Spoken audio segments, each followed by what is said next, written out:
Good morning, and we'll call the Finance Committee meeting Wednesday, July the 25th to order. And we'll have a roll call vote.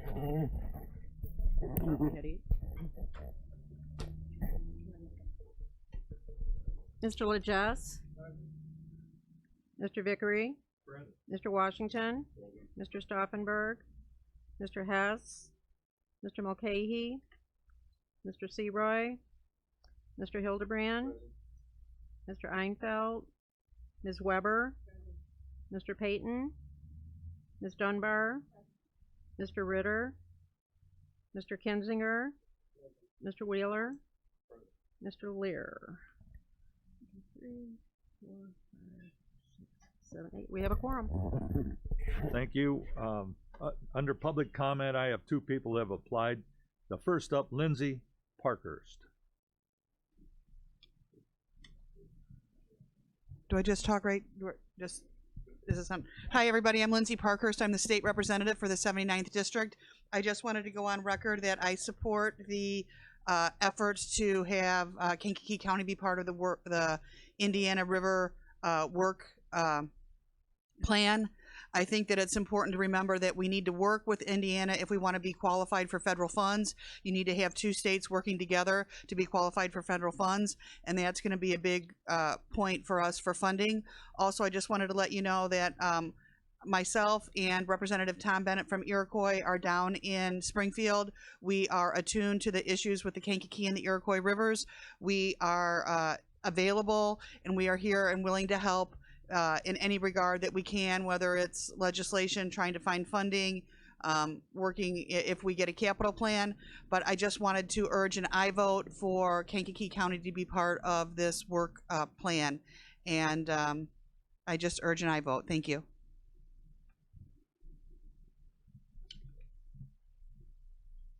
Thank you, Lindsay. Next up, Ken Munjoy. Good morning. I'm Ken Munjoy. I'm here on behalf of the Northern Illinois Anglers Association and the Kankakee River Basin Commission on the Illinois side, not to be confused with the Indiana KRBC. I'm here also to speak regarding the river plan and offer the support of those two organizations for that plan.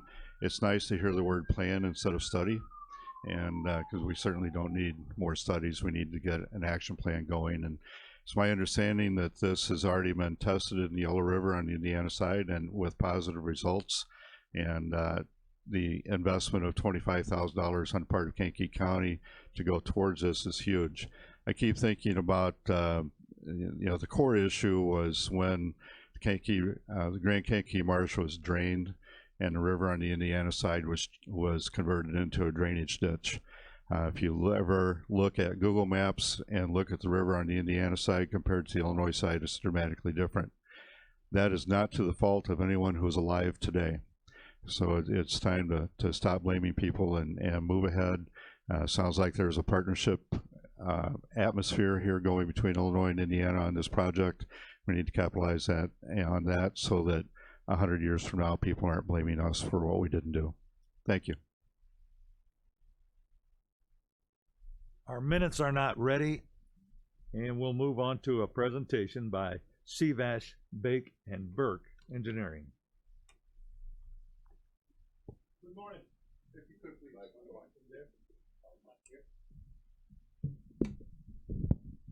Good morning.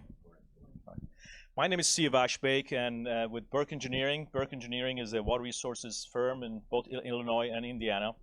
And we have been the engineer for Kankakee River Basin Commission for some time. And as you pointed out, we have in the verge of doing this work plan for the Kankakee, which we are glad to be doing it with the Illinois and Indiana together, which is one of the first ones in this way. There have been studies that done in the past, studies I emphasize, not work plans, that were involving both states, but I don't not remember that we have this kind of cooperative type of ways where the people in those counties versus an agency doing this type of work together. So we're very, very excited to do this. for the presentation today, I wanted to have first a background and into this situation. We team with Mr. Bob Barr, which is worked for IUPUI, Indiana University, Purdue University in Indianapolis. Is a research scientist, morphologist in the stream, and that's what the tack we do in this particular work plan is to use the morphology to inform us of what kind of strategies we need to have. So I'm going to ask Bob to come up first and give you a background, and I go continue that one there. Thank you. All right, thank you, Siavash. Well, good morning. Good. We slip to the next slide, please? Advanced didn't work. We're going to start off, as Siavash said, with just a little bit of background to try to explain to you what we're trying to do. Many of you have probably seen this slide. This is the Indiana map, and it shows the Grand Kankakee Marsh starting up near South Bend, coming over towards Momence, and then you notice that even in those days, we tended to cut off the map at the Indiana-Illinois line. And you can see that broad swath of marsh coming over. As it hit Illinois, it changes its characteristic. But then this area, Indiana, is going to start modifying this very large area. Big focus here is look at the size of that. This is the second largest wetland area in the lower 48 states. The only one larger was the Everglades of the South. So if you would hit the next slide, please. In Indiana, we modified it, and we modified it like this using stream dredges. You can see that they floated down, and as they went down through, they dipped out the stream, put the spoil up on the side, essentially creating a levee. Next slide, please. This is what we ended up with. Next slide, please. So on this one, and I think it's a little bit harder to see, the bright green straight line going across Indiana is the Kankakee River in Indiana. Notice on the left-hand side of the screen where it hits Illinois, it starts meandering back and forth and moving around. So the best way I know to describe this is think about that green line as being a 4-lane highway, and that meandering being sort of a 2-lane, slow-moving country road. And you have a good idea of what happens when that green line hits that state line. It has been a source of contention between the states since it was finished in 1917. Next slide, please. In Indiana, we have struggled with maintaining that straight ditch.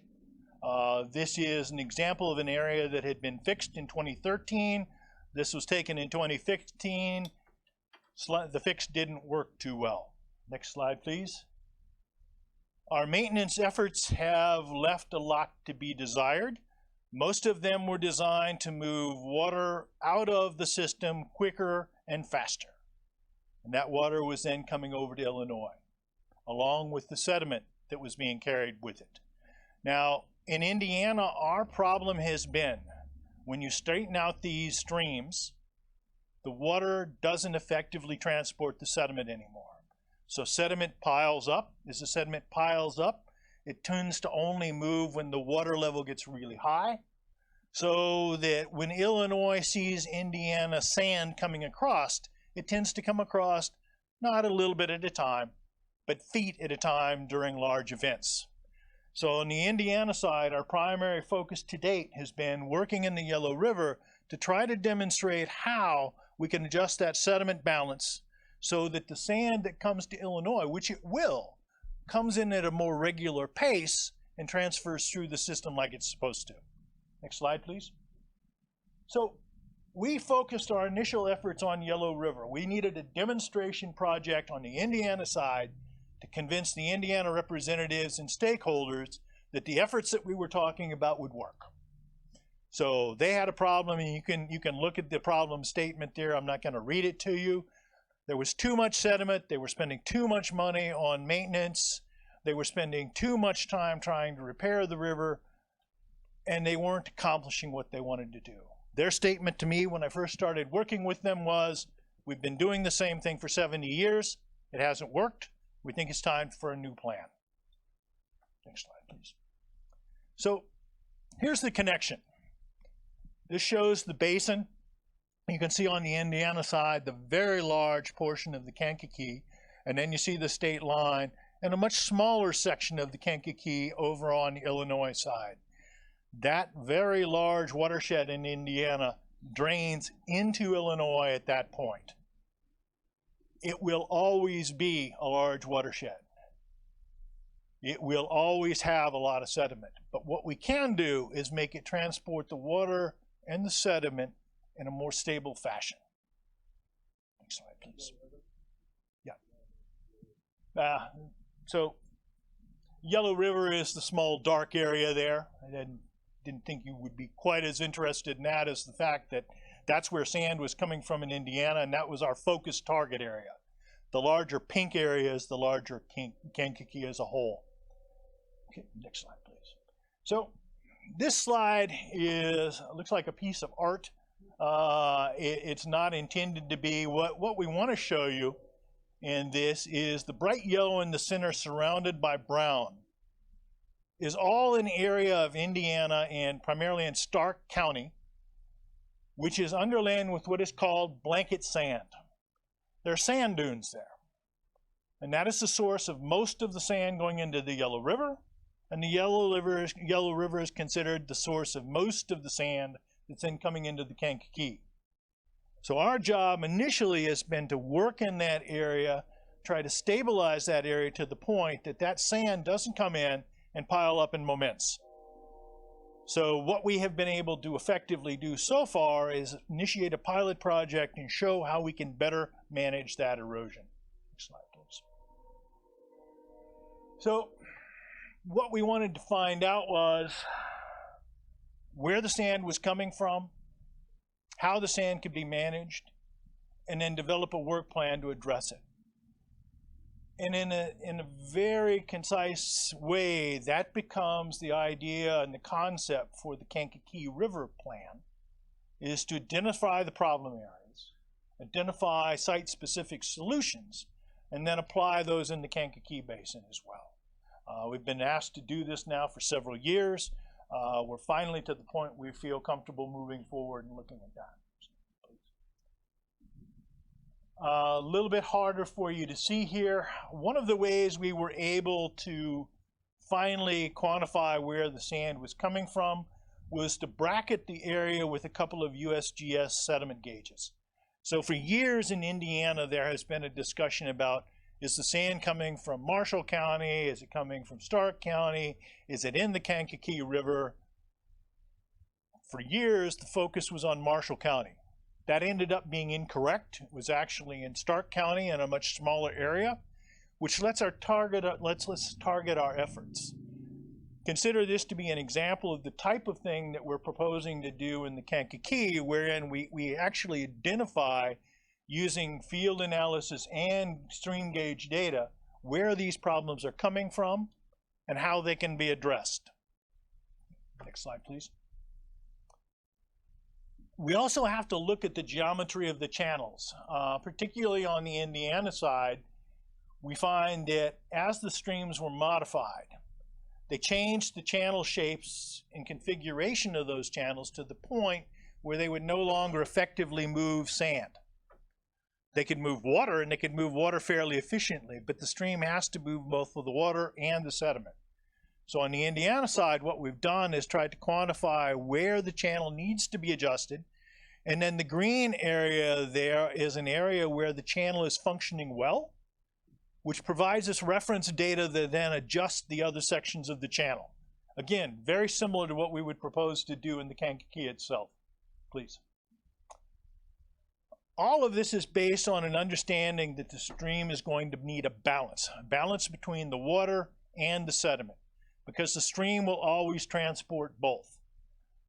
What we were struggling with in Indiana is when it was channelized to move water out and not necessarily the sand. So that system has never worked as it was intended to actually work as a river. Next slide, please. And we're going to just pass through these and let Siavash talk to you a little bit more about the plan. Next slide, please. Next slide. And next slide. And next slide. And Siavash is going to talk to you about how we implement this plan and how we propose to do a very similar thing in the Kankakee itself. Thank you, Bob. Siavash? Appreciate it.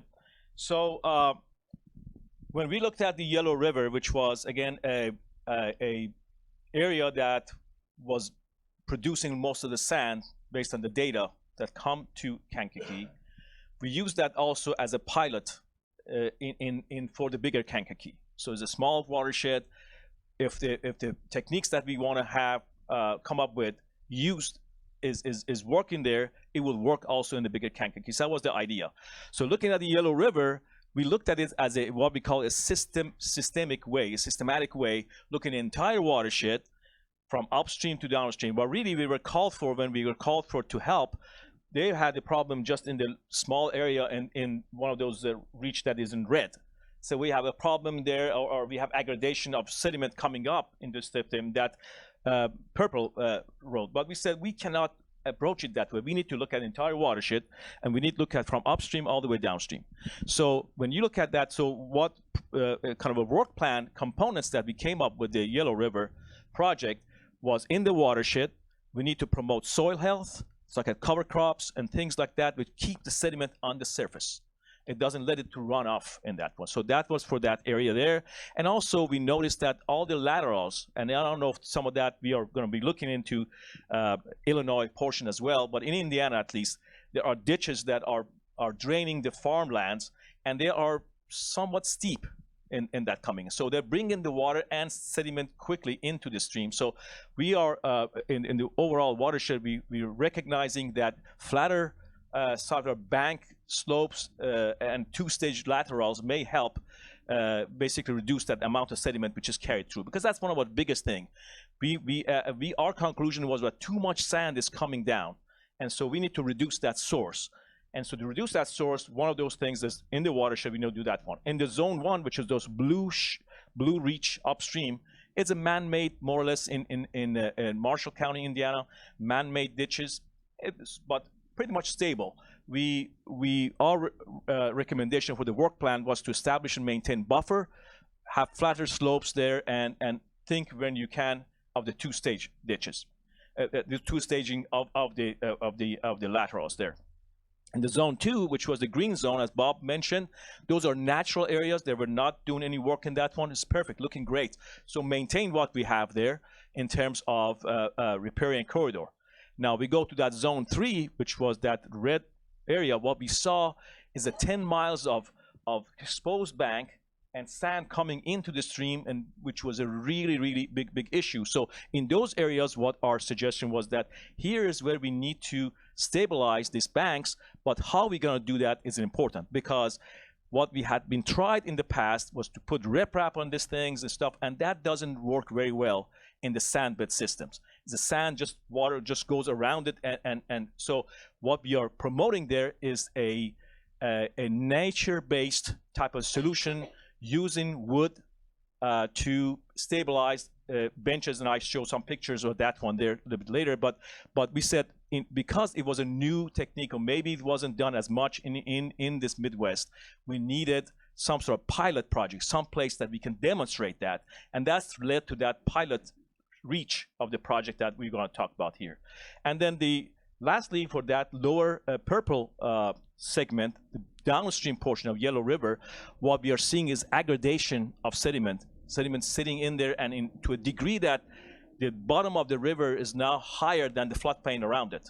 So that's obviously the sediment is not moving downstream correctly, and so it's accumulating. And so the objective there is to make that a efficient system, so that, as Bob mentioned, the sediment is not moved into Illinois or into lower Kankakee with bulks, just kind of slugs coming in there, rather smoothly coming in, all the time, and so that they can pass through there.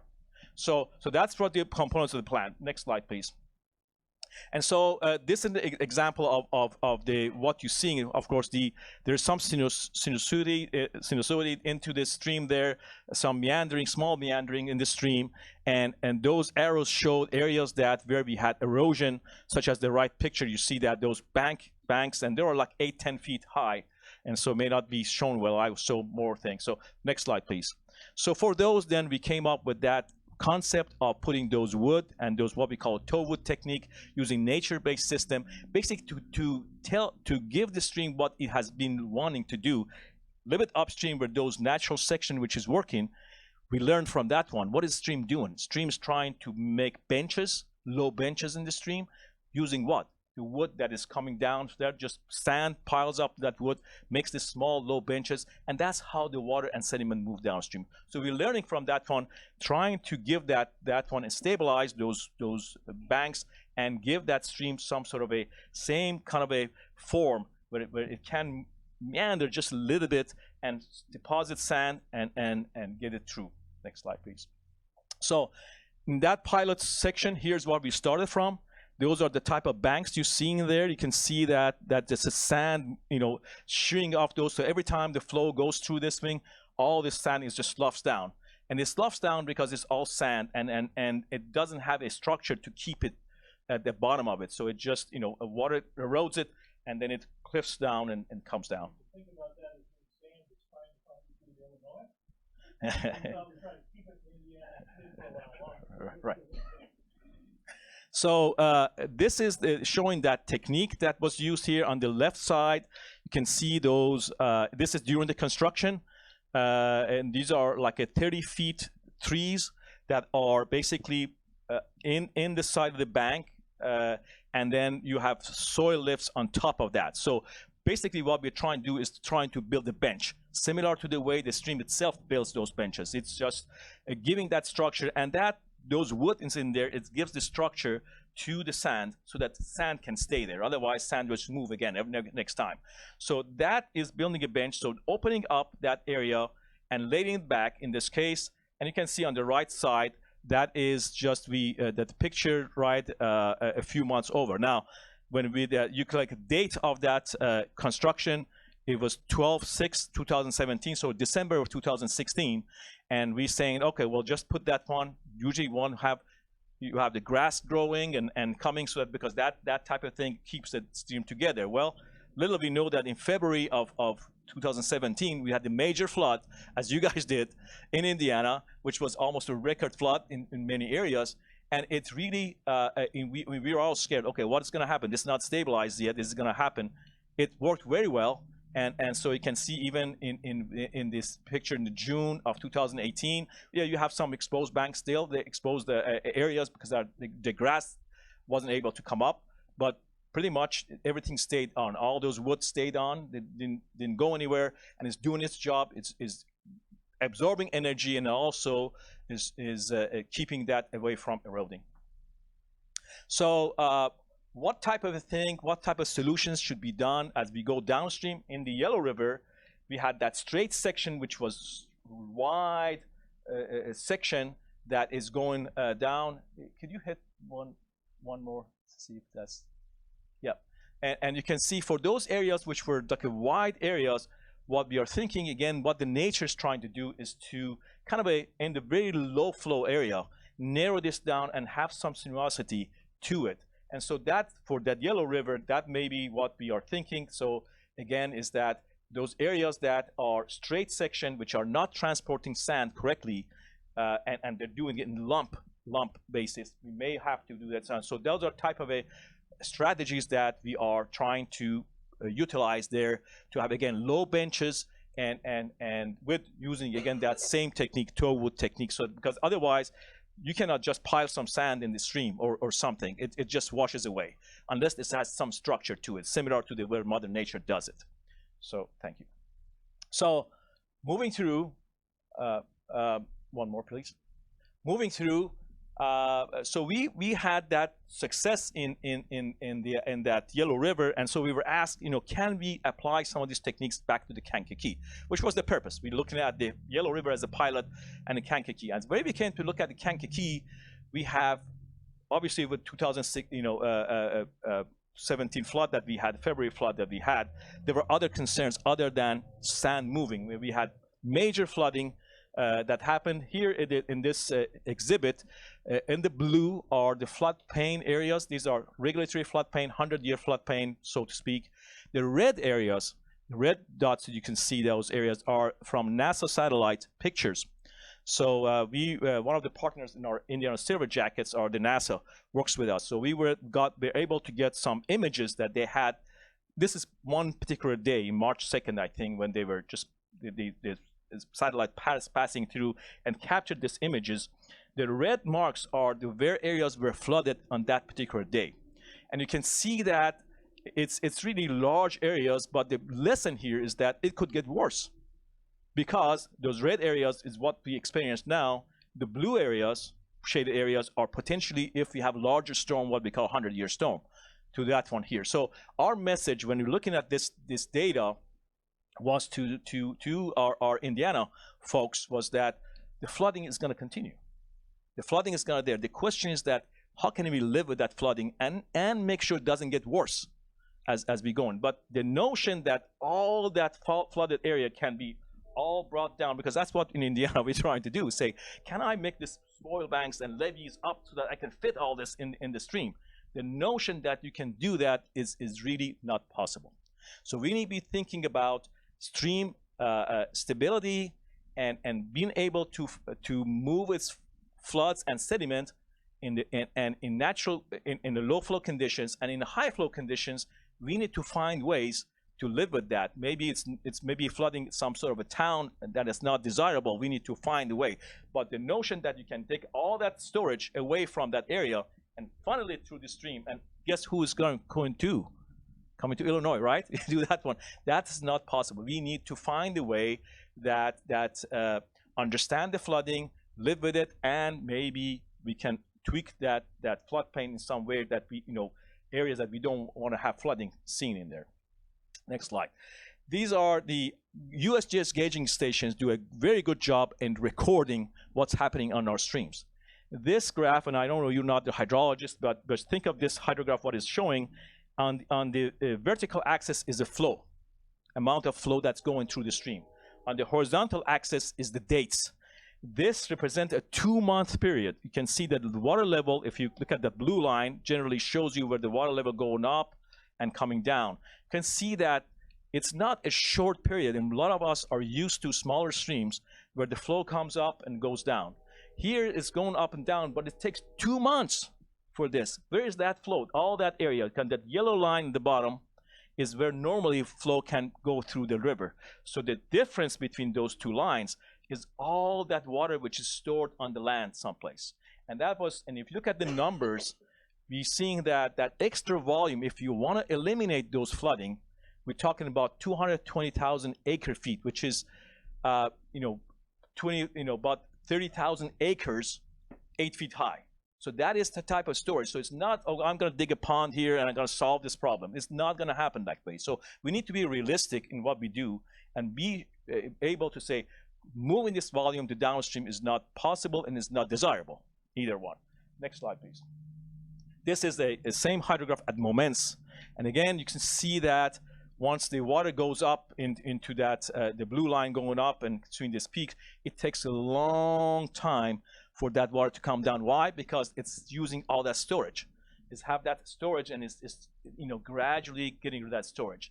Again, replacing that storage is not possible. Again, there's large areas that need to be dealt with. So, and I suspect that what you've seen in Illinois is very similar. You're dealing with a very large river with large volumes. So the notion that we can harness this river into small stream may not be a feasible thing. The idea is that can we control, can we manage it? Can we have it so that it doesn't get worse? Can we live with it in a way that it doesn't interrupt our lives? Next slide, please. So here's just for your looking, these are what we call peak recorded discharges, flow values during the flooding that happened during the year. So it goes all the way, about 60, 70 years. What is that? 23, all the way to 2017 here. So you have that span of 80 years of data that is there, and you can see those peaks. The orange lines are peak discharges that are happening, and the last one you can see, this is in Shelby, just upstream of the Indiana State, Illinois State line. And you can see at Shelby that in 2017, what we saw in February 2018, this year, was about 6,000 cubic feet per second. That's a measure of how much flow is going there. But it's not necessarily the highest. You can see that we have had that kind of episode several times. So, because many people in Indiana at least said that, oh, this was the biggest flood we ever seen. And we're going to say, maybe in your memory, but look at the data here. We have several of these things going on. This is not one-time deal. That's why we think this can be, we can have bigger events. Next slide, please. This is same slide, but instead of showing the flow going through the river, we're showing the height, how high the water gets. And now you see something different.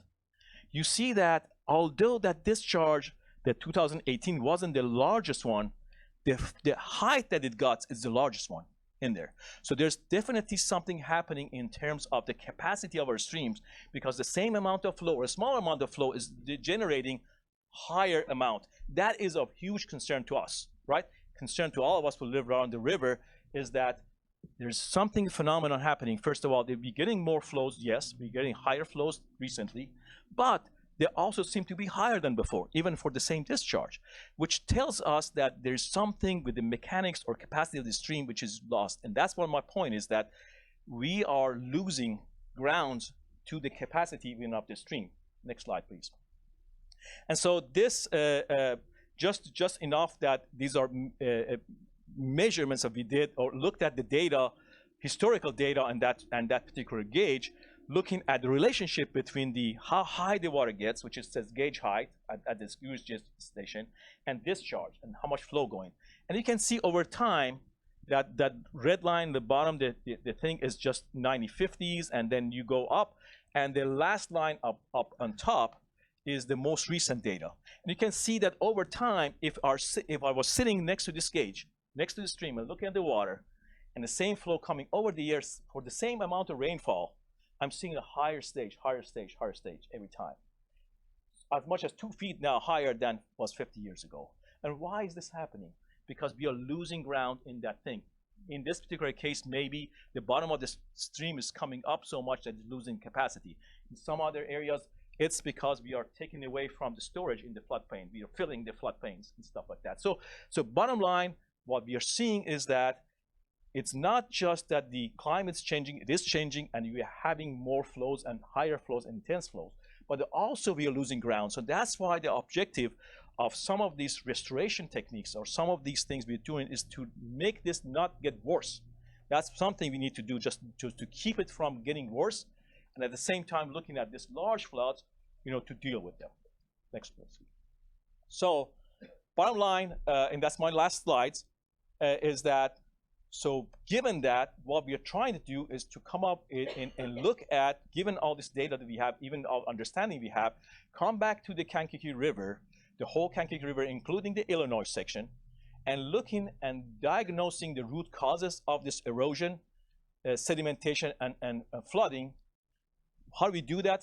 We are going to detail field assessment, similar things to did with the Yellow River. We walked all that stream or floated all that stream, made notes of how the banks look like, which areas are bleeding through, which areas are aggrading, looking at the modeling and data that we have to understand, really understand what's happening.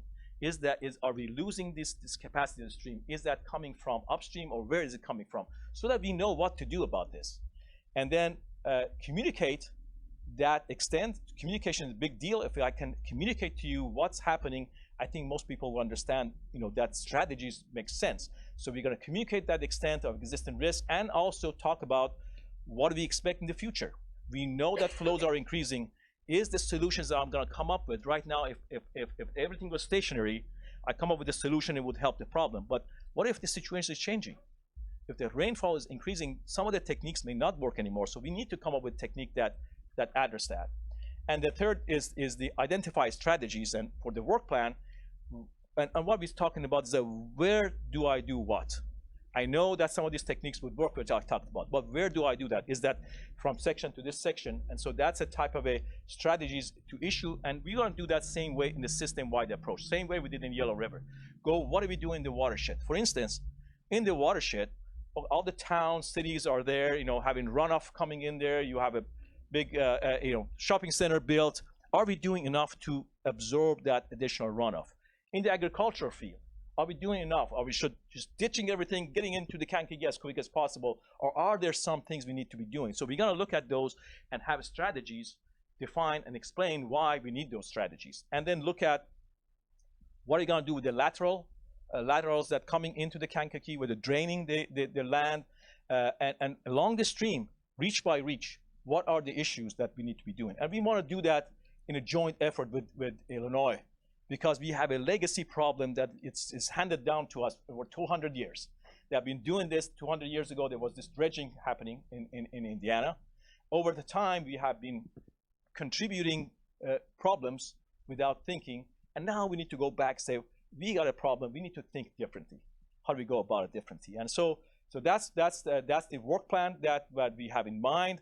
We are excited immensely to work with Illinois, because when we work together, and that's another thing that's in the studies, that one of the pinnacles of what we try and do is to have what I call no adverse impact. I'm in the board of directors for the Floodplain Association, National Floodplain Association, ASFPM. And one of the things we're pursuing there is, what you can do is fine, but it's a good neighbor policy.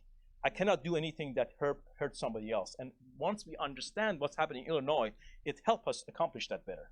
Versus, okay, let's send this water quickly down. Well, who's going to hurt?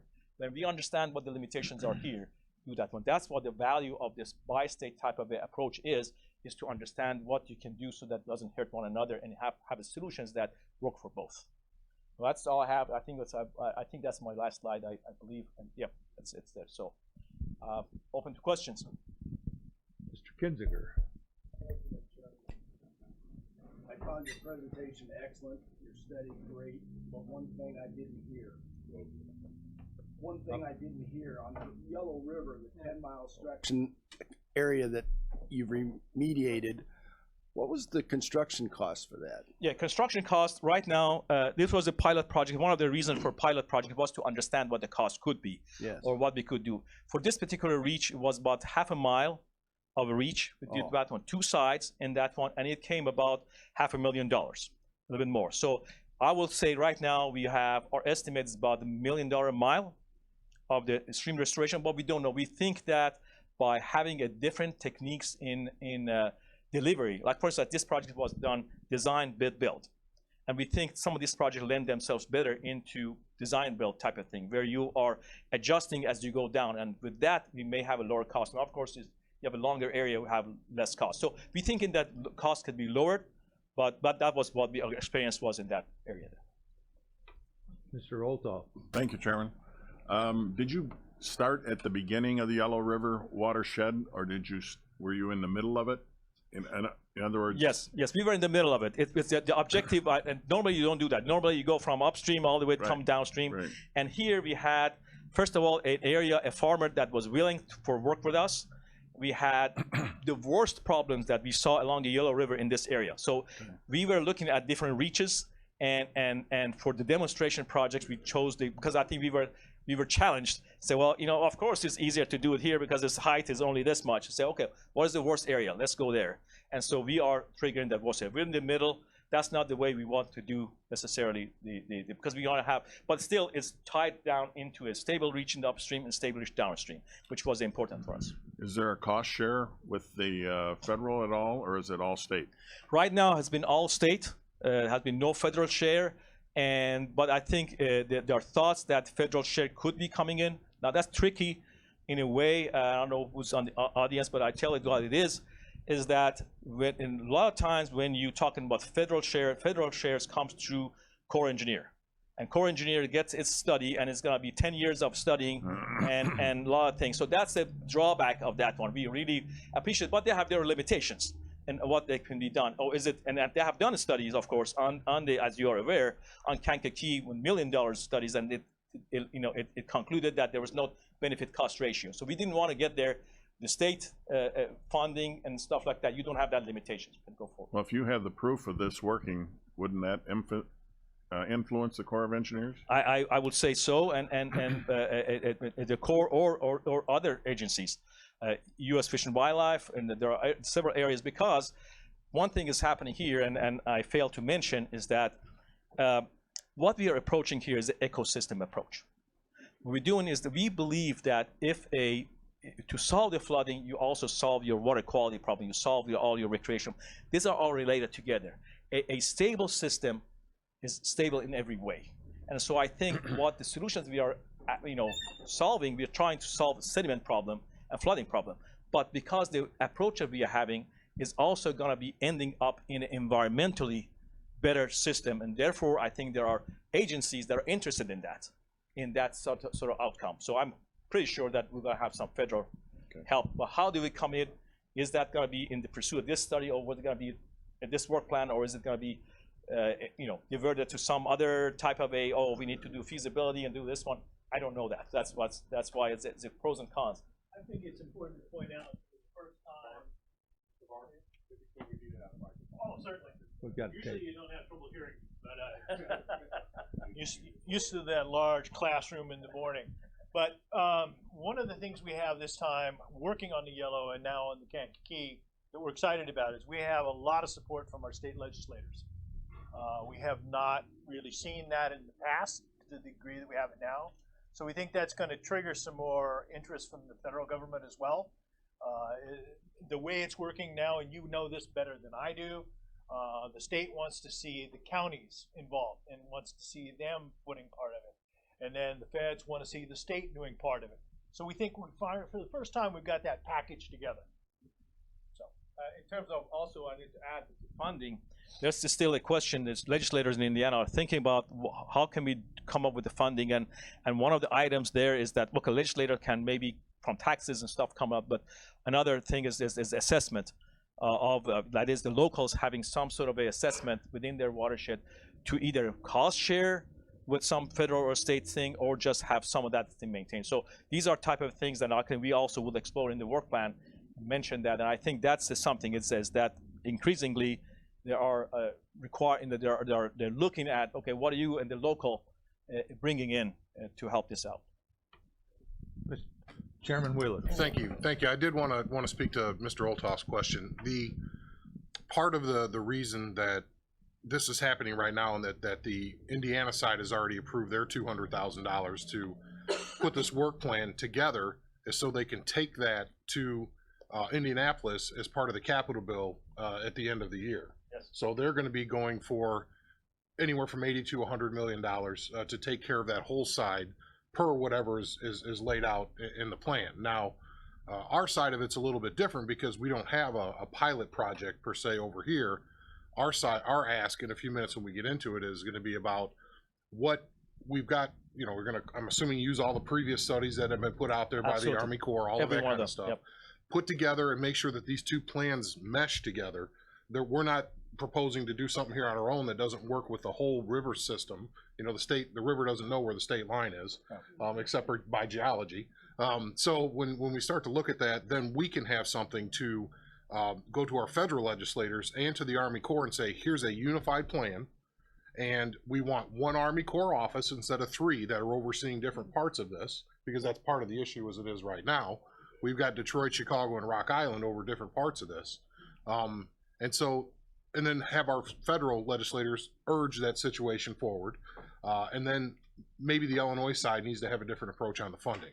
So, because we were challenged on the state level, but as I'm finding out, there's money from the federal government if you have bi-state efforts on these systems. Yes. Through FEMA, the amount of money we spend on, for disaster relief and things like that, and like we're talking about flood mitigation, the bi-state has a better chance than each individual state going together.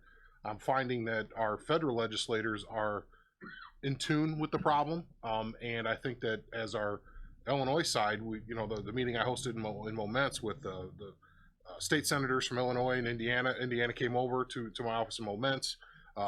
Representative Parkhurst was there. We on the phone we had Senator Hutchinson's representative was there. We had the actual legislators from Indiana. Shavash was there as well. Mr. Barr was there. It was my counterpart from Lake County, Indiana. Right. Other representatives from they have surveyors over there. They actually have money to spend on drainage. It's kind of a different situation. We have drainage districts that aren't funded here, but over there they actually have to devote resource towards it. So for the first time, it seemed, and from what I'm hearing, historic, that we're all on the same page that, 2 different solutions don't work. It has to be one, to your point. So I want to explain, like, part of this is that federal aspect. Could we get it included in a farm bill? Because there's a lot of flooding, that interrupts farming. These are all ifs and buts, but you have to think like that because we don't have the money here. Where we talk about assessments, could be something like, you know, if our plan happens to include, you know, residual dredging, you know, throughout to clean things out over the years, how do we fund that locally?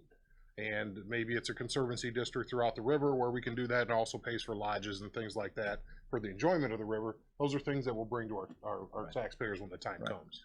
And Chairman Wheeler, I appreciate that you brought that up, because I think you triggered something in there. One of the things we have been looking for, at least in Indiana, the people looking at, okay, I want to dredge this, I want to dredge this river and stuff, and we a lot of times say, well, is the dredging the best thing you can do? If it is effective, and I don't care about agencies approving, not approving, that's the secondary thing to me. Is that the best thing you can do in terms of dredging? But sometimes dredging, first of all, it's costly and it's just but also it has negative impacts. And when we had seen that in Indiana, when you have a dredging here, so you're lowering the flow line down here. So it sends that the stream is working in concert with the upstream areas and say, okay, so I'm lower here, you're up here, I need to lower it down here. So nature tries to carve that areas to bring it down, and what happens? Then you have banks that are falling down. So it's not necessarily the best area, and that's one of the strategic, that's one of these work plan.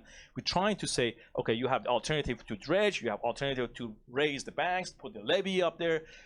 That's why we want to have some recommendation based on science, based on morphology, based on long-term sustainability, based on changing climate, saying that maybe dredging is not your way in this location. Maybe in this location, maybe behind the 6 Mile pool, maybe that's the way to do it, but not necessarily in this area. And that's one of those key aspects of our approach, is this reach by reach. What is the best solution you have? And I think with that solution, maybe you can go to federal government and say, here's what we figured out, what we want to do.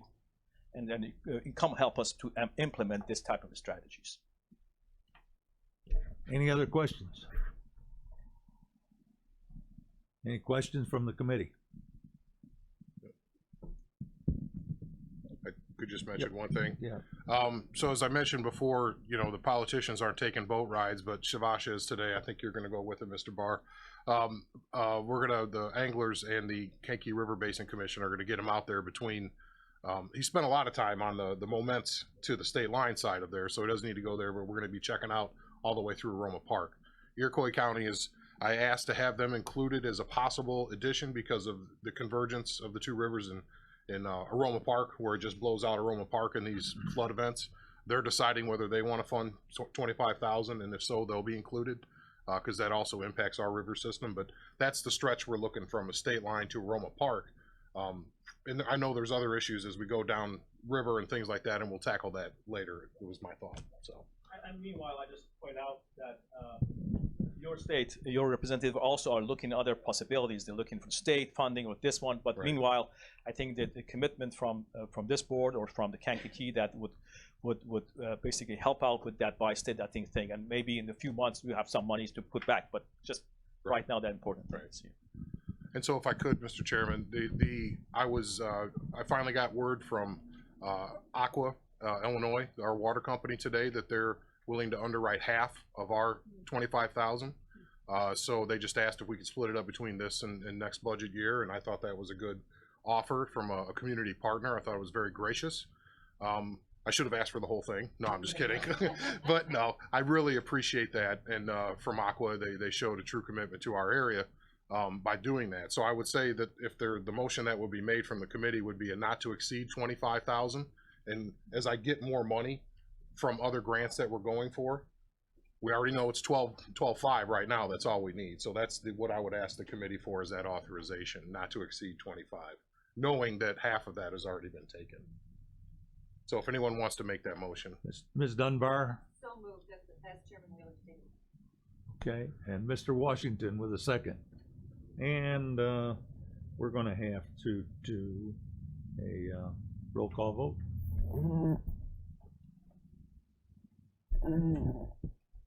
Mr. Lejess? Aye. Mr. Vickery? Aye. Mr. Washington? Aye. Mr. Hildebrand? Aye. Ms. Weber? Aye. Ms. Dunbar? Aye. Mr. Kinzinger? Aye. Mr. Wheeler? Aye. Motion carried. Thank you. Thank you very much. Appreciate Okay. that. That's my piece from the car. Otherwise, I'm not driving anywhere. Thank you. Have a good day. Yes, yeah, we can talk real quick. You can turn me off. I'll be right back.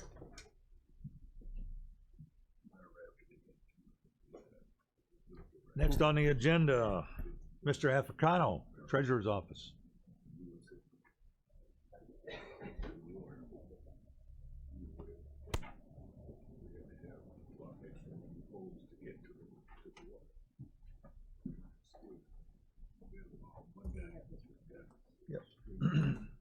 In your packet, you have your county treasurer's report, county collector's report, and monthly resolutions. I need a motion to combine and approve.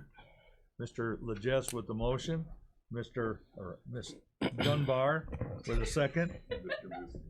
All in favor signify by saying aye. Aye. All opposed, like same. Motion carries. Good morning. Morning.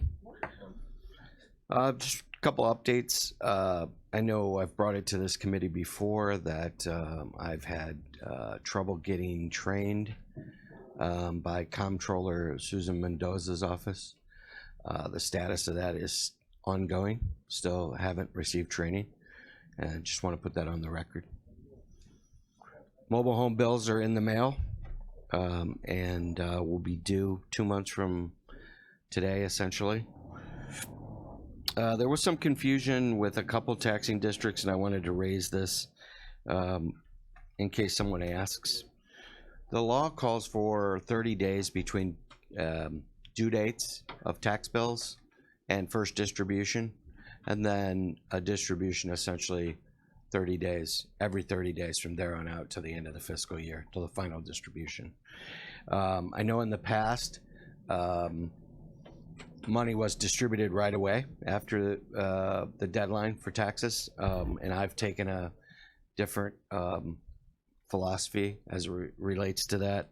This year, our interest rate went from 0.70% last year to 1.72 this year, which allowed us to make about $130,000 in interest in that first 30-day period. So we're hoping to maybe make $250,000 in interest during the distribution. So that's why I hold it for almost the full 30 days. And I'll continue to do that. And the distribution dates are on the website, my website, so everybody can plan accordingly, all the taxing districts. The trustee surplus auction, and I might remind everybody that we raised the minimum bid from $600 to $750, will take place on September 18th. That's Quality Inn at 6 p.m. And November 14th is a Wednesday, is the tax sale. That's on the books now. And I might remind everybody that September 4th is the final second installment due date. So the final due date for taxes. We've taken in so far, the levy is around 192, and I think we're at around 114 right now. So we're over half. And we're feeling good, and we'll take in the rest over the next couple months. So Mr. Chairman, I just wanted to note I'm an aye vote to approve the report. If you've already, I was in the hallway, because you need my vote for a quorum. Okay. So if anybody leaves, we don't have a quorum to vote on anything. So noted. I just want to make sure. Mr. Washington. On this training thing, have you taken it up with our representative to see if we can get anything moving? I haven't, and that's a great idea, and I will actually send a formal letter to Lindsay Parkhurst today. That's a great idea. I have talked with them several times. I know, if my memory serves me correctly, there's 8 of us that were new treasurers that came in at the same time that are all in the same boat. And obviously my reason for putting it on the record is I don't want to be blamed for not having gone through the training when it's not been available. So. Ms. Dunbar. Thank you, Mr. Chairman. Mr. Africano, last fall, Mr. Payton and I and Mr. Skimmerhorn, and you talked about the vacant properties that come up at the tax sale, and we talked about having a different minimum for vacant properties that did not have improvements on them at the tax sale.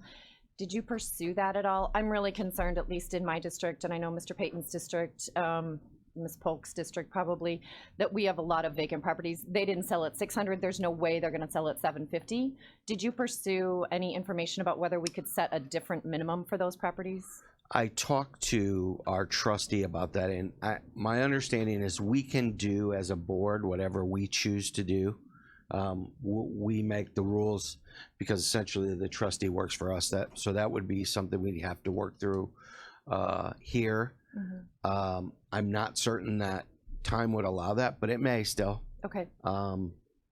So I would entertain any ideas from the floor, but as you know, my feeling on, and I certainly agree with where you're coming from, and it's a challenge that we all want to fix. And I spent some time at community meetings in the first and second wards. We talked about these issues, and they create a lot of problem for people. In terms of not being mowed, and it's just, they're problematic, and I know there are citizens out there that want to know if it's possible to create some sort of adoption program.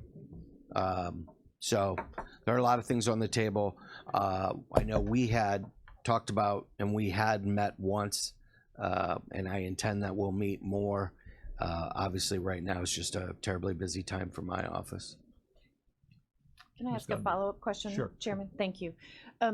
In regard to those properties, at that initial meeting, we discussed working with municipalities. I know, for instance, there was a property in Mantino that was zero access right along a pond or something, that the pond belongs to have you worked with any of the municipalities to try to sort of push those off onto municipality ownership? I have started those discussions, and I had started really in Kankakee, and as you know, they've now gone through some changes in terms of their legal department. Mm-hmm. So I'm hoping we can pick up where we had left off in Kankakee. That's where that's the largest The amount. majority, sure. Yeah, and I wanted to concentrate my time and resources where it would be most effective. So the answer is yes, those discussions have been started, but there's a lot more work to do, and they haven't bearing any fruit yet.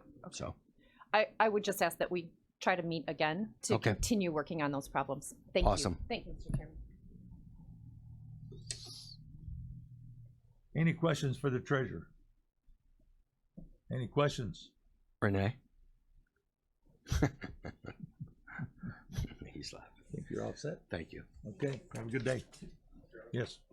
Mr. I know Chairman. that one of our board members has a doctor's appointment to go to, so I would like to try to at least maybe amend the agenda to include the things we have to vote on first in under the finance section, which would be starting with transfer of remaining CDAP, and then we can go into the miscellaneous and cash flow at the end of that, if that's acceptable, just in case we start to run out of time. That's Need a motion. Amend this agenda. Mr. Legess with the motion, Mr. Washington with a second. All in favor signify by saying aye. Aye. All opposed, like same. Motion carries. Good morning, Steve. Good morning.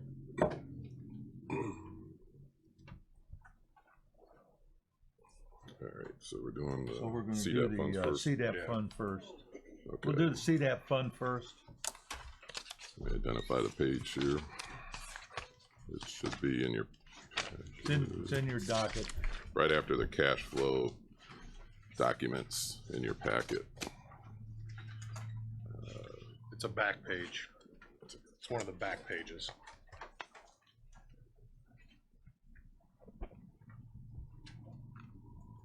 All right, good morning. As most of you may recall, we did this last year as transferred some of the CDAP funds for various projects. That project is now done as far as the state's concerned. And the dollar amount that we have right now is the $152,257. I will add, we will cross over from July to August, so there may be a little bit more interest. So the amount may be slightly larger. So we'll do, if you would just add, that amount plus interest, if it's the committee's pleasure to do this. It will be transferred to the general fund. The offset of this for right now, we have had on the books $150,000 courthouse grant back from 2014. Many of you may recall that the state was doing various grants for repairs and upgrades.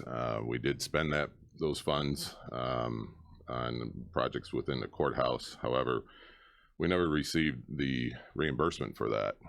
We've carried it, we've communicated with the state, and through talking with Chairman Wheeler and the outside auditors, our communication with the state, where we believe it's time to just write it off, that we will not receive that. So the offset would be approximately, so it'd be a zero neutral transaction to the general fund, to write that off in fiscal year 18 with the transfer here. The CDAP funds, if that's the committee's pleasure. Chairman, I don't know if you had anything to add to that. I'll make the motion just to get it going and then explain just one little other thing. There's a second. Ms. Dunbar with a second. Thank you. Basically, we had to address it. The auditors are like, you can't keep carrying this. In my communications with Springfield, that money is not coming. This grant was given out at the time. The governor at that time was going around the state giving out grants pre-election with no funding source. And so when the governor's office changed, Governor Rauner just shut it all down and said, these grants, we don't have the money to pay these grants. And it wasn't just us, this is all over the state. So it was one of those, we're kind of left holding the bag. We already did the work, it was already paid for. So now we've got to figure out, we can't keep carrying this debt. So that's why we had the CDAP money. It can be a wash. That's basically it. Bounces the books, if you will. We have a motion and a second. Is there any other discussion? Hearing none, we need a roll call vote. Aye. I'm trying to speak. Mr. Lajes. Mr. Vickers. Aye. Mr. Washington. Aye. Mr. Hildebrand. Aye. Ms. Weber. Aye. Ms. Dunbar. Aye. Mr. Kinzinger. Aye. Mr. Wheeler. Aye. Motion carried. Thank you. Next thing is the fiscal year 18 general fund budget amendment. This was a document by itself, has the revenue and expense items and the adjustments. The highlights of the revenue changes, as you're well aware, would be the bed rental program, the $1 million for our new agreement with Will County for the River Valley Juvenile Detention Center, and then additional $260,000 for a TIF distribution. Are the highlights of the revenue, and then related to that would be, there's some expense items, changing health insurance, some things upping in corrections due to the program, and then we also left the interfund debt reduction as well to continue to prioritize that. As well. Chairman Wheeler, I don't know if you have anything else you want to add to that. I don't have the actual numbers here in my packet. I know we've worked on them for the weeks. I should know everything down to the penny already, but I guess there's just a couple of things of note.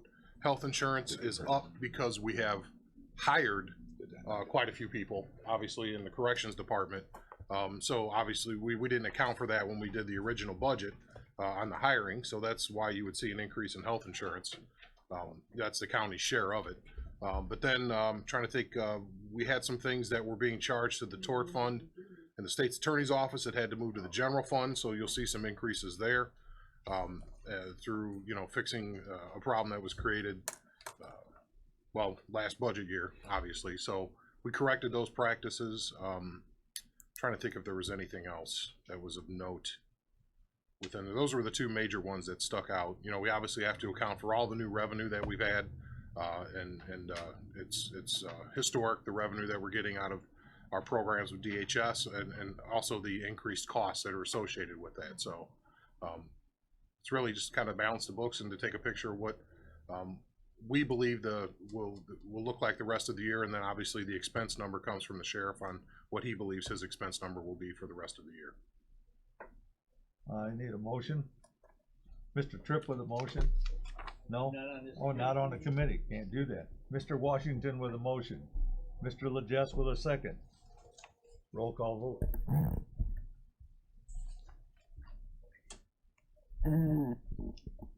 Mr. Legess. Aye. Mr. Vickery. Aye. Mr. Washington. Aye. Mr. Hildebrand. Aye. Ms. Weber. Aye. Ms. Dunbar. Aye. Mr. Kinzinger. Aye. Mr. Wheeler. Aye. Motion carries. Okay. Go back to the beginning now. No, Yep. no, we have to keep going with the ones we have to vote on. Okay. So, go to the sheriff. So, No, we go Oh. to the claims not recommended for approval, because we have to Oh, vote okay. on those I see. claims. oh, the claims. All right. Claims not recommended, okay. All right, that page starts, the Flower Shop Inc., claim for payment, Kankakee County claim for payment form.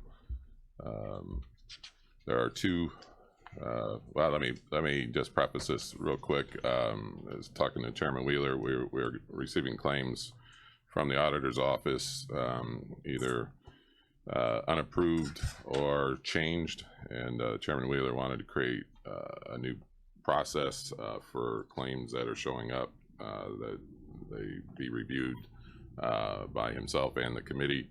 And so that's what we're doing now. As we receive these, we'll bring them to the committee for your discussion and review and direction. We have two invoices, claim for payments to the Flower Shop from the Sheriff's Department. And the only information I have is public purpose ? That came from the auditor's office. They did not, usually there's initials where it says auditor in the bottom right corner there. So it's for review and input from committee and the elected officials and department heads. So it is, if I could, per the policy, if the auditor does not have the authority to change the amounts on any of these claims, which has not been a standard practice. I see notations and things crossed out, which is inappropriate, but it is appropriate to question. And anytime that those things are questioned and the auditor doesn't sign off on those, it's to come to this committee for approval. In the case, and obviously department heads have the authority to approve their own expenses, but the finance committee has I want to say the final say in the case of the sheriff, because the sheriff can order the treasurer to cut any check he wants to. That's a state statute. So I will say that, you know, in this case, it's well within the purview of the auditor to question anything, and we welcome that questioning. But in this case, it's really not for us to, we have no control over the sheriff's department. So if he wants to buy those flowers, he can. We can have a policy. And that's my opinion. That's been what I said yesterday about the flower policy. I was the one who voted against it. I don't think we should do it. But that's really up to this committee. But ultimately, know that the sheriff can, and the sheriff can comment if he wants to abide by this or not abide by this, because really it's his call, in my opinion. Others on this committee may feel differently. Good morning, Sheriff. Good morning. Nick, could you cut me a check for 100,000? Said I could. So the flower issue, there's a couple issues with the flower bills, and credit to Jake for catching it. There were two sets of flowers sent to one individual. One was sent by our office. The other was sent by our FOP. However, as credit goes, we didn't get a call back from anybody saying, hey, why are there two? I mean, that would have been a simple phone call. It would have been a simple fix. We didn't get that phone call, but upon looking at the agenda and talking to Mr. McCarty and figuring out that there was a question on those flowers, we figured out why there were 2 invoices. The FOP sent one, we sent one. So the FOP is actually in the process of submitting the check for that second floral arrangement. So that's the issue, but a simple phone call would have prevented it from even coming to the board. We need a motion to pay that bill. I guess it's been questioned, so yes, we would need a motion. Ms. Dunbar? Thank you, Mr. Chairman. Thank you, Mr. Chairman. Just for clarification, we're gonna pay the bill, but FOP is gonna pay us back. Is that correct? We're paying one bill, the other bill, the FOP is reimbursing the county. Thank you. So I guess you're paying both, and then the FOP would reimburse. So we're gonna only end up paying for one? Yeah. Thank you. Thank you, Mr. Chairman. Okay. Mr. Kinzinger? Is there a larger question before this finance committee regarding, I'm not part of the meeting yesterday, but this is for funeral, tax dollars, public purpose. Microphone, please. Yeah. Is there a larger question before this finance committee than just one flower bill for $59? The question being, is this a public purpose? Should we be doing this? Are we doing it because we've done it in the past? Gonna continue in the future? What are we doing here? Mr. Chairman. can Sure, answer that. sure. The finance committee yesterday, Or executive, excuse me, just scrambled. The executive committee yesterday passed unanimously, except for one, that they wanted to keep a flower policy, but make it, or memorial in the case of passing of a board member or immediate family, as defined within that ordinance. Cut out all the other things for births and hospitals and all that other stuff, but keep the amount or up the amount to $70. That goes before the full board for them to decide if they want to do that, to up the amount and limit what we spend it on. So that was a decision of executive that will go before. There's nothing before this committee though on that amount. We're considering whether we approve this expense with the policy that currently is in place. Employees were included, correct? Employees were included, yes. Oh. Am I on? Sheriff? Oh, sorry. Oh, sorry, Mr. Kinzinger, but I'm just going to answer your question. So far this year in 2018, we have spent $196 on flowers. In 2017, we spent $304 on flowers. In 2016, we spent $59 on flowers. And in 2015, we spent $155 on flowers, if that helps. And if I could, Mr. Chairman, in the last 2 years, I believe ours was about $105, Steve, roughly, for 3 county board members, I believe. You might have that off the top of your head. Yeah, it's roughly that amount. It's anything over the $40 I paid out of my pocket, because at the time our verbal commitment was only $40. Yeah. So anything, and you can't buy anything for $40. Yes, that's right. Mr. Kinzinger? I move we pay this bill based on previous policy. Need a second? Mr. Washington with a second. We're spending money, I guess we'll get a roll call vote.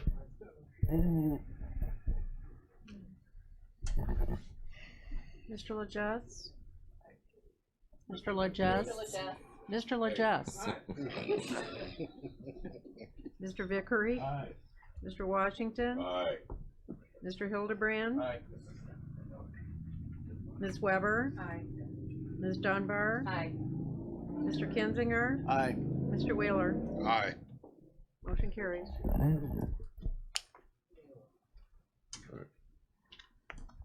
Mark that approved. The third claim for your consideration is for Mr. Skimmerhorn. Some from conference travel, some meal reimbursements. You can see the notations at the bottom, and I believe all of you received an email with this, but the chairman initialed it with instructions to pay it and to bring the committee after we reviewed the policy, and a lot of that policy was discussed yesterday surrounding that. So it's here for discussion and consideration as well. Mr. Chairman, I don't know if you want to add anything in at this point. Yeah, Chairman Wheeler. thank you. The as far as the actual claim itself, I just want to draw attention to some of the particulars on the claim. First is it was submitted on June 12th and received on June 13th in the county auditor's office. But it took 13 days for it to reach the finance department, which was the day of, or right before, excuse me, the day before our finance committee meeting. So it was not an agenda item, so we couldn't vote on it at that particular meeting. So that would have meant that the employee would have waited 2 months to be reimbursed for their expenses, because it would have had to go through this committee and then the full board again on the approval, which would be in 2 weeks from now. What was at question was a $13 deduction, which again, there's no authority to actually change the amounts on the claim, only to object by the auditor's office. So when that was done, my decision was, because according to the county handbook, I have that authority as the department head, any claim deemed appropriate that is in the county handbook, to pay it, but still want to bring it in front of the committee. The decision was made because, first of all, it's $13, okay? And the second thing is, if I short pay it and the committee says pay it, it costs the county anywhere from $100 to $250 in actual cost to cut a check. So it's easier to get $13 back from an employee than to spend $150. That's called really poor financial decision making, to spend a lot of money to get a little bit of return. And so I wasn't going to waste county resources and still give this committee the opportunity to say that this employee was not due that money. The other part of that is if you look at our financial policy, there is no policy according to the GSA where it says that our employees should only get 75%. Our policy and our county administrator explained it yesterday pretty well, that we only use the GSA as determining the price of, let's just say, a hamburger in Kankakee versus Chicago versus LA. It determines those reimbursement rates, whether it's 51 or 53 or whatever else. Specifically, it says that in our policy. It doesn't say anything else about mileage from your house versus mileage from the county. Actually, it says that you get paid from where you work to your conference. And that's a whole nother situation where people are having things deducted from their reimbursements based on an assertion that it's shorter to go from your house. That's in the GSA, but that's not in our policy. We don't rely on the GSA for that. So this whole time that's been misapplied. And I would say that there's probably some employees that are due some money if they want to take a look at that, in my opinion. And I would actually welcome an opinion from others in the legal profession that are able to comment on that from the state's attorney's office. So, but it's the policy of the county board that we follow, and that's our policy on the books, okay? So that's why I recommended we pay this and bring it to committee, and if anybody saw different and they voted, then Delbert would have to pay back that $13.66 instead of spending upwards of $250 on the county cutting another check for a short pay. So I want to give the rationale. First of all, there should be an expectation that we treat our employees fairly, that we process their claims in a timely fashion, especially when it's out-of-pocket expenses. 13 days is unacceptable under any workload. So, and then to have it come right at the day of or day before a finance committee meeting is suspicious on my part, because there's been a problem, friction between the auditor and this employee in the past over expenses, where he had to pay out of his pocket for a bunch of expenses. When we changed our per diem policy and it was not published in the workbook, in the employee handbook, that we had to have a receipt. That was on us. That was our mistake, because our previous HR person did not distribute the new policy to everybody in the county. People didn't know about it. That's our mistake. That's not happening now. We know what our policy is and we know what it says. What's the committee's pleasure? Pay it. Pay the bill. Someone make a motion. Mr. Kinzinger with a motion, Mr. Washington with a second, and Mr. Olthoff. Thank you, Chairman. So we have in our policy a venue adjustment, is that correct? It's in there? Yes. So if you're, That's actually the only thing that's in our policy as far as determining reimbursement. so if you're in Chicago or in Springfield, there's a difference in what meals cost. It's determined by GSA. It's not grand, believe me. I think like saying New Orleans is $53. Hmm? Florida don't count. No. Everything else is assumed by the auditor's office, so, we looked in that, and we looked at what's in our policy book, and we looked at our mileage reimbursement rate. We looked at our mileage reimbursement rate, and we looked at what the policy is that this board adopted. And so, if somebody, that is our policy, and if someone wants to question that, we still expect our policy to be adhered to. And if there's any other question of that, I would urge the state's attorney's office to weigh in on that. Ms. Dunbar, and then Ms. Lee.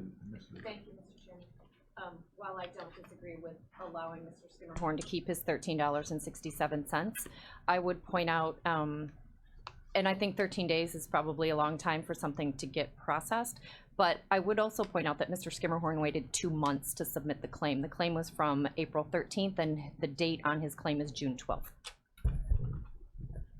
Duly noted. Thank you. Thank you. Mr. Lee? Good morning, Mr. Chairman. Thank you very much. Just wanted to kind of bring some clarification to a few things. The first being in terms of the timeline, with that particular travel, there were also credit card expenses associated with that.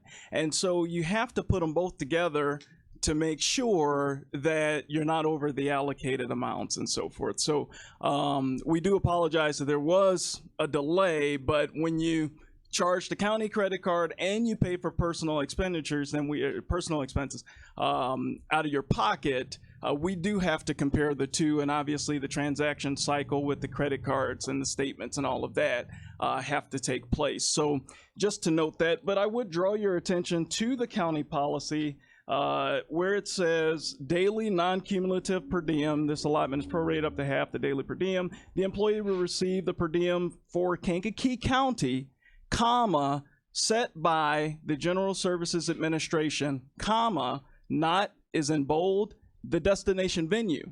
Now, if we go to the General Services Administration and we look at the per diem rate for zip code 60901, the meals and incidentals cap is $51. Note 5 in the footnote says meals and incidental expenses. See breakdown of meals and incidental expenses for important information on the first and last days of travel. If we go to that footnote, footnote 3, meals and incidentals of expenses, this column lists the amount federal employees receive on the first and last day of travel. The first and last calendar day of travel must be at 75%. Now, while I personally don't agree that we connect things to what federal employees follow, we say the General Services Administration in the policy. And so the burden of proof is on the individual who spends the money to justify that expense, not on my office. We do the analysis and we present our recommendation. Comments have been made about the auditor's office arbitrarily changing claims. Well, this particular claim was arbitrarily changed and the check was cut prior to the approval of this committee. So if we're going to kind of go back and forth with talking about what is and isn't policy, I think we need to take it as a corpus of activity and material and really talk about the whole thing. And we then have to step back to Article 8 of the Constitution. Public funds, property, or credit shall be used only for public purposes. That means not just every dollar, but every cent must be for a public purpose. And the amount, it does not matter. It's the principle. And if we are going to coerce people to give us their money, their tax dollars, we have to be good stewards over those tax dollars. This isn't a business where you make a sale and you spend the money the way you want to. This is government where the money that comes in is coerced. So we have a fiduciary responsibility to be good stewards over it. Thank you, Mr. Chairman.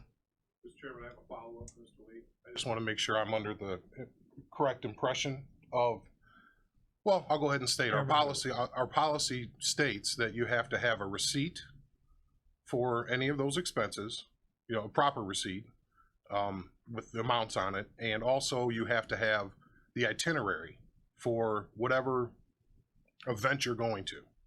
Okay, I just want to make that clear because that's also part of the policy. Unless there's an objection, I will assume that the auditor agrees with that. For all, no matter who you are, you have to have that. Mr. Lee? I would certainly agree with that, that you have to produce those agendas. We have had situations where people did not produce agendas, and we do send that information out in an effort to collaborate with folks. And generally speaking, we always get the agenda and we get the receipts. So most people are compliant. We do have our issues, but again, it is not about gotcha. It is about correct, objective, substantive application of the policy. And I will certainly brook no attacks on the integrity of our analysis when it comes to that. Thank you so much. Where we at? We have a motion in a second. Roll call vote.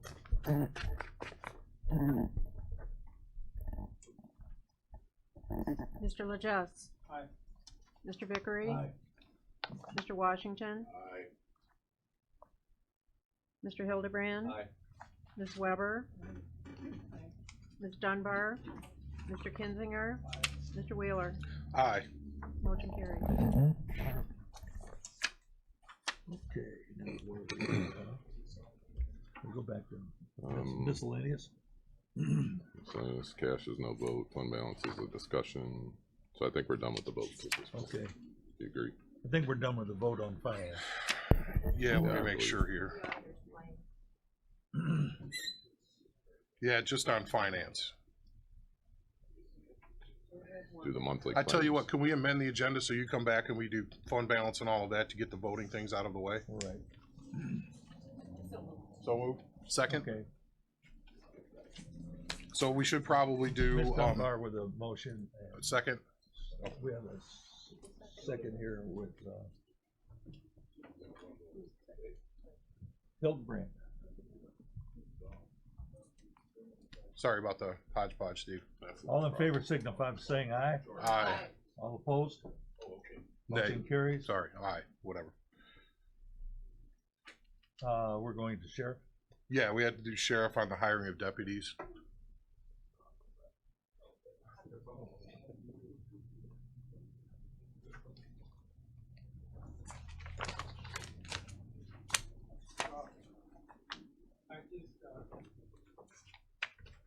Chair, Yes, Mr. Legess.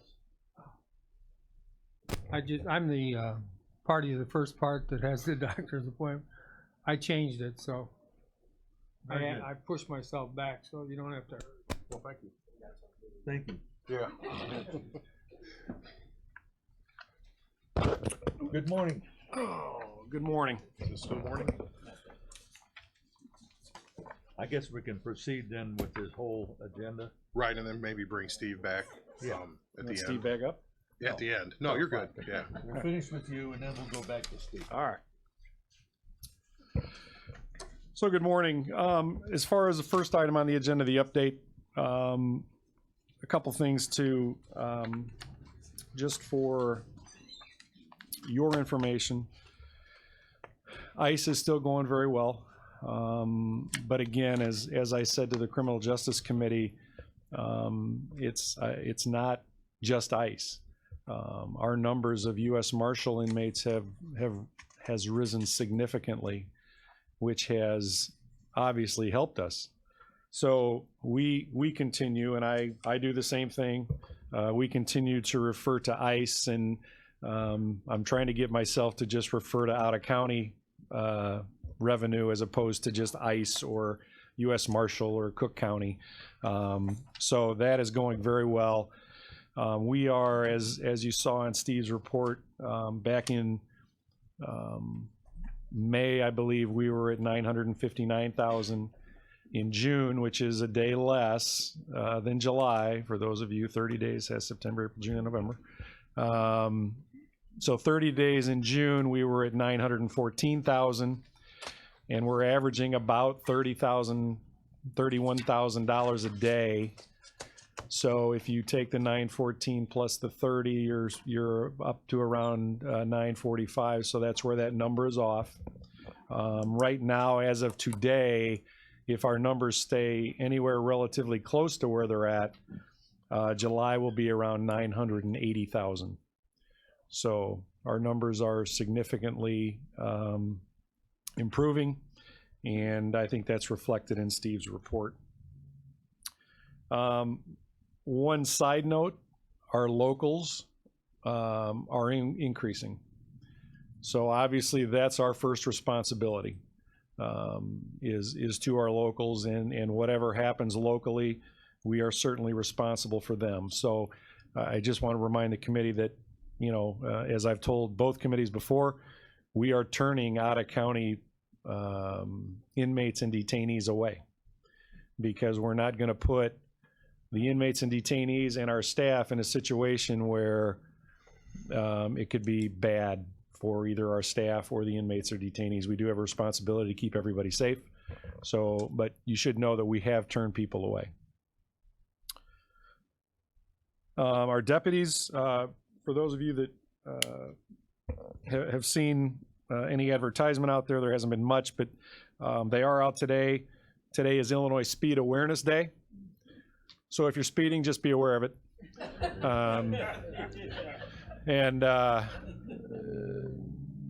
Today you might be more apt to get a ticket than tomorrow, but just so you know. And one of the notes that we talked about earlier, just to clarify before we get to the second item, the increase in insurance costs on the correction side, because we have added significant number of employees, which is accurate. It is amazing to me, though, that a lot of these, I call them kids now, I never thought I'd get to that point, but I do call them kids, are still on their parents' insurance. So the impact that these new hires have from an insurance standpoint they're significant, but they're not as significant as we thought they might be. It's amazing the number of these new employees that are still on their parents' insurance. So that's certainly a plus for us too. It does have an impact, but it's not quite as severe as what we thought it was going to be. So,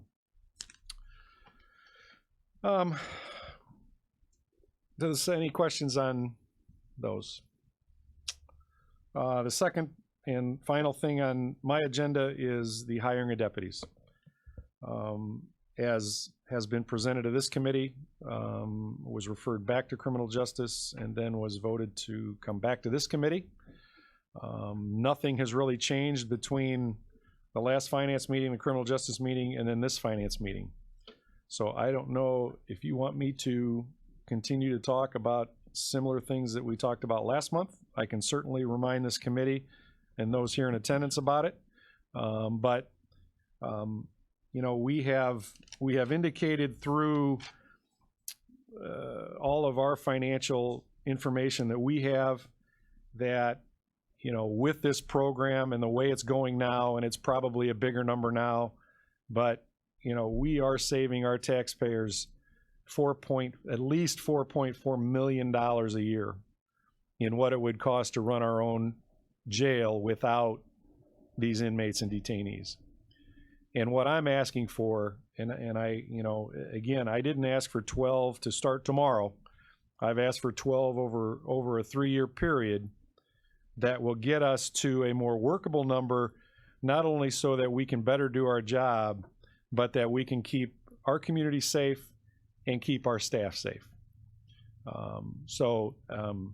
You know, again, the cost, the total cost for those 12 over the course of the next 3 years would be about $800,000. Even if you deduct that $800,000 from the $4.4 million, you're still at $3.6 million that you're saving taxpayers. I know that our goal, and it's all of our goals, believe me, our goal is to get our budget numbers back to where we want a surplus. I don't think there's anybody in this room that has any other goals besides that, me included. However, in something that took upwards of 12 years to get to, as far as the deficit, to try to get it back in 3 years, which is very admirable, and this board and the department heads and elected officials have done a great job in saving money. But I think it's difficult, and I think it's unfair to ask our department or any other department to say, hey, we want to get back to zero in 3 years, so therefore we're going to leave you hanging out to dry. So I guess I would leave it at that. Any comments from the committee? Any comments from the committee? Mr. Lejeff? First off, you know, kudos to the sheriff and corrections for bringing in the income that they're bringing in. What do we got? 4 months left in this year? Mhm. And we're almost to the point where we are having a balanced budget. My suggestion is that, and I understand we need them, there's no doubt about that. My suggestion is, and we're gonna need two, correct me if I'm wrong, we're gonna need two at the, you have to hire 2 people for the machine at the probation department? And that's not even part of this. So that's an entirely So- different subject. But it's still gonna come on us to hire those 2 people. So we gotta count them. Okay, so 14. So my suggestion is that we don't do anything till we put together the 2019 budget and look at hiring 2 deputies and 2 for probation. The how many? To man those machines. Didn't you say you need 2 down there? 2 at the machine. Yeah. But understand, and since you brought them, the deputies at that facility up, hiring 2, I mean, even if you were to say right now, we're not gonna give you the 12, we're just gonna hire 2, that would still hurt us. Because what would happen is on, you know, everybody, as we've talked about county benefits and everything else, everybody has days off, everybody has sick time, everybody has comp time, everybody has vacation. Yeah. So when somebody there is gone, you then backfill that. So where are you going to backfill that from? The current employees, of which we're already short. So hiring 2 down there actually hurts us more than it even. Well, we have to cover it somehow, don't we? Yeah. So, I mean, I guess hiring them is going to put us in a bind, I guess. But somebody's got to man those machines. But I'm not quite sure why we have to worry about 12 right now. I didn't say 12 right now. Well, you said 12 hire over 12 3 deputies. over 3 years. Okay, so that's 4. So if we get 2 down there and 2. Well, no, the 2. Take the 2 out. The 2 are not part of this I request. know it's not for you, Right. but it's for us to figure out that salary's got to come from somewhere.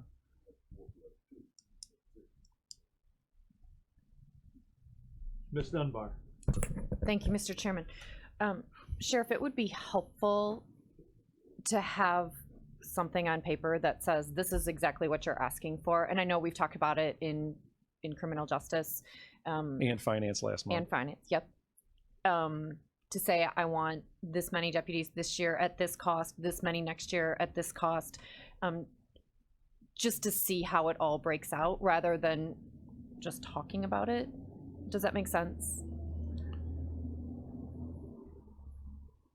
I guess. I mean, are we going to kick it down the road again further, or are we waiting until next month now, or what is your pleasure? I'm happy to make a motion to assist you in hiring deputies, but I need to know exactly what you're asking. Can you restate your request? Right now? Yes. Yes. Thank you. I am requesting 4 as soon as possible, whether that's 2 up until now to the end of the year, and then 2 more next year. Okay. Or at the beginning of next year. Okay. And then 4 towards the middle of next year, and then 4 the following year. That's 12. And Mr. Chairman, if you don't mind me following up, I'm just trying to think about what fiscal year you're in with all of those, and I guess that's what I'm questioning. You're talking about the end of this year and the middle of next year, and I just, you know. And you're right, and timing is obviously everything. Sure. But understand that we have hired the last few replacements that we've made have been replaced with what are called lateral officers. In other words, they have been police officers somewhere else, sure, and they come over, so we didn't have to train them. To find 12 is going to be virtually impossible. So we will, you know, we are planning to test for those. So, you know, even to hire new ones, you're not going to get a new one hired. There are some laterals still out there, but you're not going to get a new police officer hired probably until next February or March, and then they go to training for 14 weeks. Oh, Mr. Chairman. Thank you, Mr. Chairman. I guess I want to at least interject now. Talking about 12 binds the hands of a future board, so that's not even legal for us to talk about. I think I don't know anybody that disagrees that we need more people on the road, and that's probably the right number to get back to what we wanted to see happen. But the reason that I'm not going to support this to hire people right now is because we're starting budgets for next year. At the end of this year, we'll still be $1 million in the hole. So what I plan on doing was putting these 2 positions for probation, because there is an obligation to protect and secure that building, and then also have another 2 people from the road, but have that happen as soon as we turn our first black dollar and we're out of the hole. And that would be in the February, March area.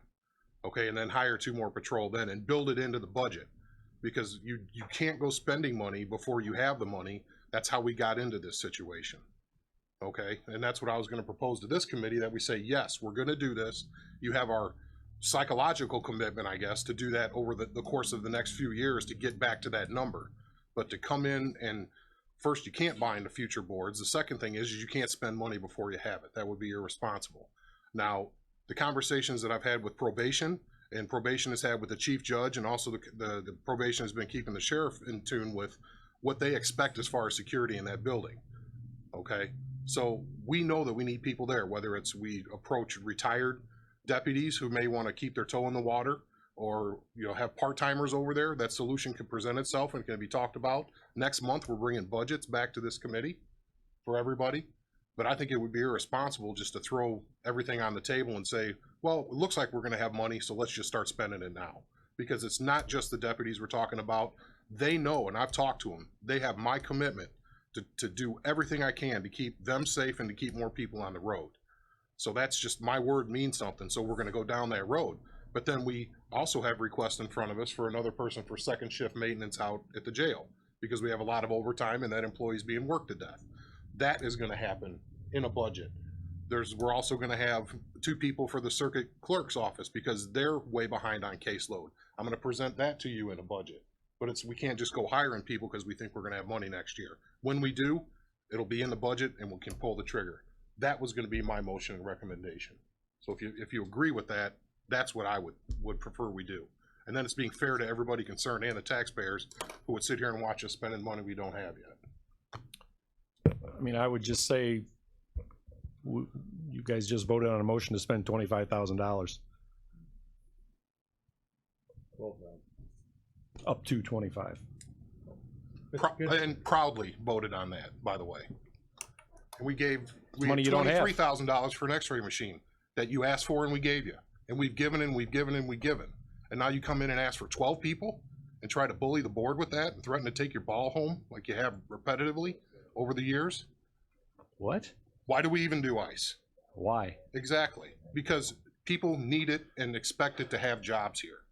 And if you keep threatening the board with that kind of stuff, you can't assume that we're not going to have like adverse reactions to that. And you've done it repetitively. Okay, Mr. Chairman.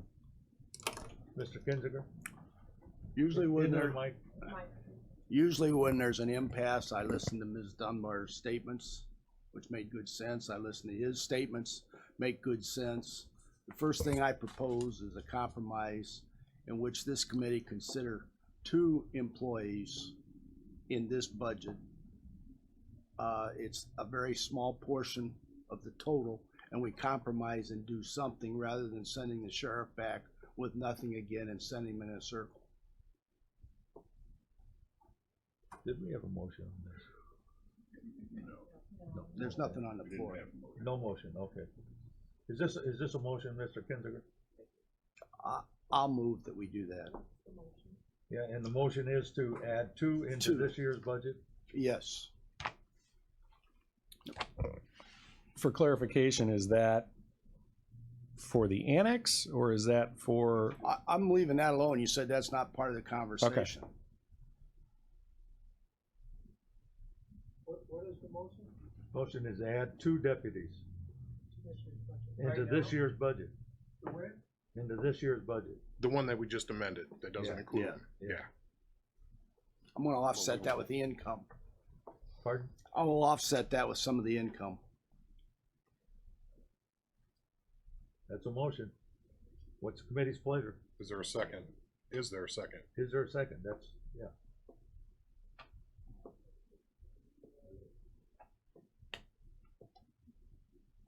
Is there a second to that motion? Mr. Chairman, I'll second the motion. Ms. Dunbar with a second. All right.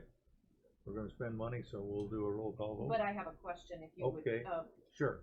entertain some discussion. Thank you. Further discussion. Sheriff, when you indicated if you were to hire 2 deputies right now, we authorize you, we go to the board next week, you know, and we authorize it. You indicated that you may not get those deputies hired till February. Is that correct? Can you clarify Depending on, it depends on if there's laterals available out there. We do have a lateral list. Okay. So when we always take lateral applications, we are planning to test though in October. Yeah. But realistically, if you advertise beginning, you may not hire those 2 employees in this budget year. Possibly, very possibly. But it's an unknown. It's an unknown at this point. Thank you, Sheriff. Thank you, Mr. Chairman. Mhm. Yeah, oh, Mr. Hildebrand. Oh, yeah, Sheriff, what's the estimated cost? The estimated cost of a new employee with benefits and everything is about 80,000.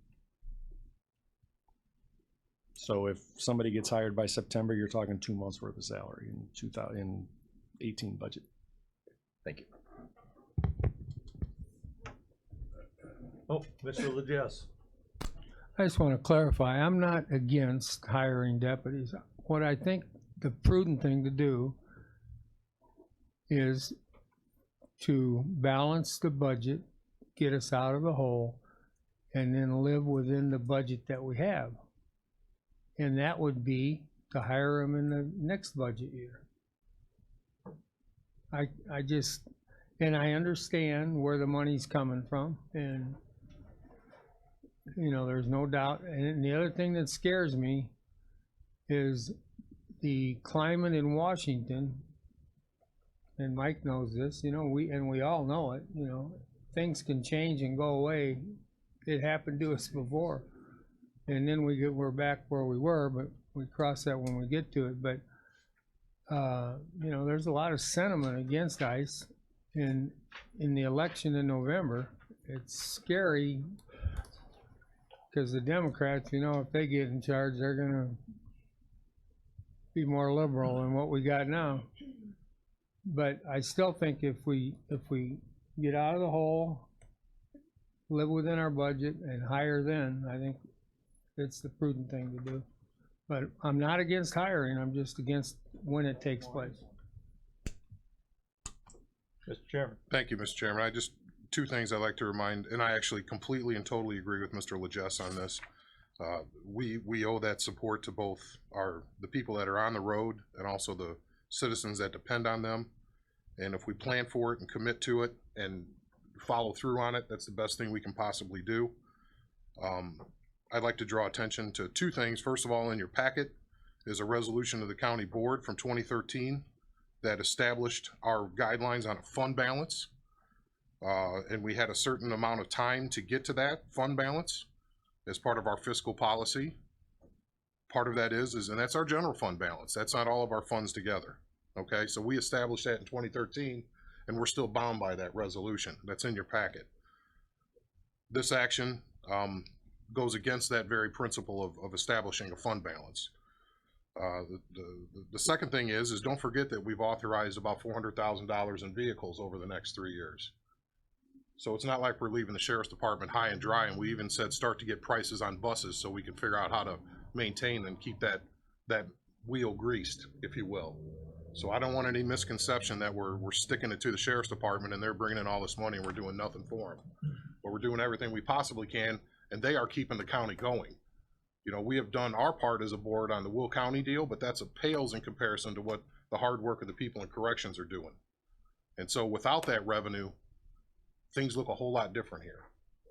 So it's not like it's not appreciated. But the fact is you can't spend money before you have it. And we still have $1 million deficit. We borrow every dollar we spend still. We have a possibility of next year getting out of interfund borrowing. If we go hiring people, then we'll still be interfund borrowing. There's a real possibility that we may not have to interfund borrow next year. So I just want to mention that. It's not like we're against any of the getting people on the road. I'm just against spending money before we have it. Mr. Kinzinger. Every responsible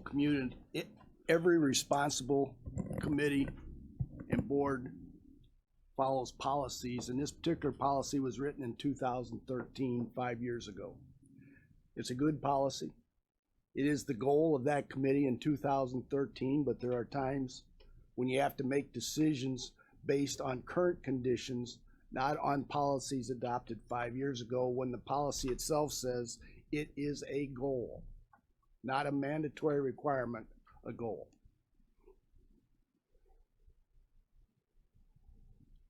Any other discussion? Any other discussion?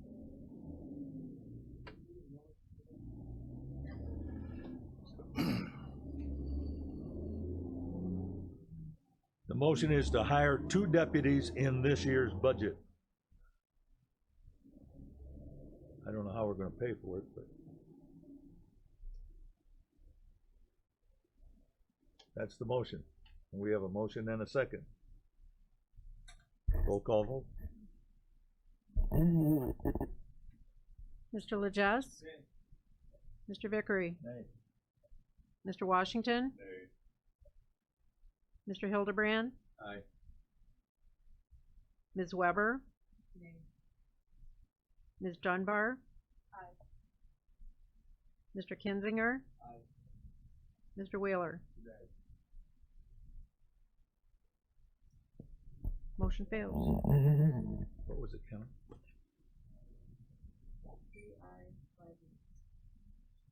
Motion fails 5-3.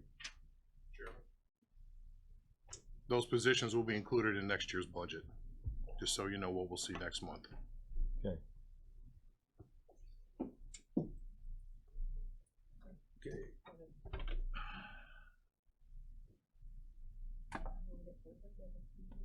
Yes. Miss- No, actually, Mr. Lee first. Yeah, you deserve that. Yeah, Mr. Lee.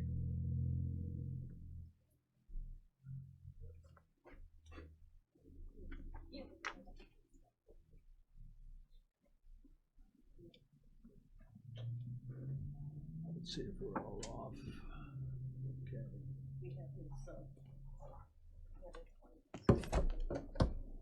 Okay. Okay. In your, excuse me, in your packet, you have the monthly claims. And we need a motion and a second. Mr. Washington and Mr. Legess with a second. And it's a roll call vote. So let's do this roll call vote. We have 2 more to sign here.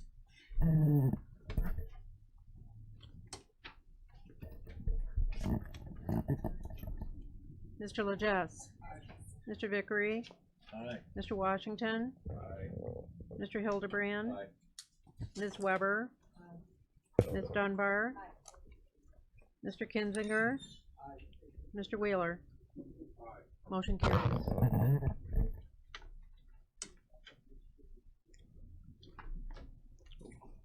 These are yours.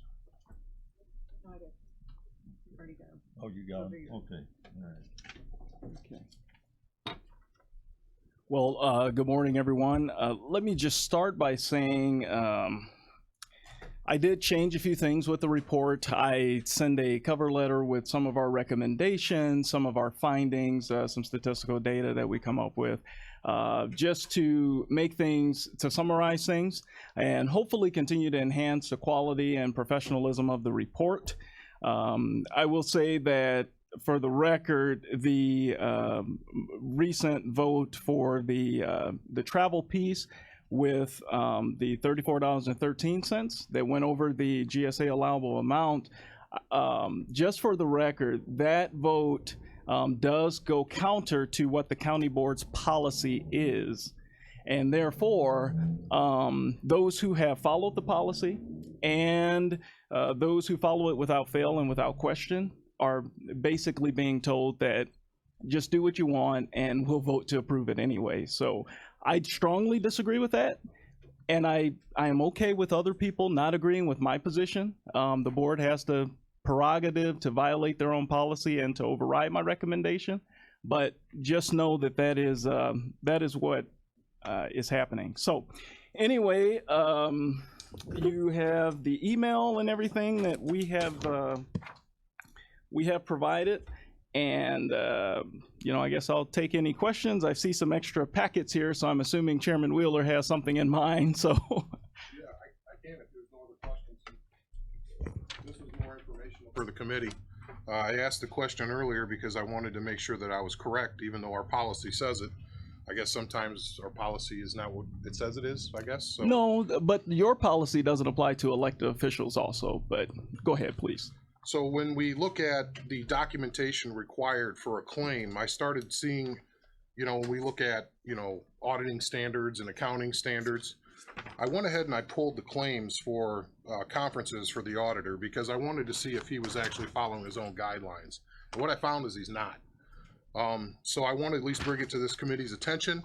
On the first one from 5/1/17, there's a reimbursement. I would like to note that there's one employee in the office that is approving or auditing the claims of the auditor, which according to accounting standards is highly improper. We've heard that from actual accountants. And there's also a letter at the end where there's an opinion. You asked for the letter, there it is for you, from an accounting firm that are bound and licensed by ethics and standards.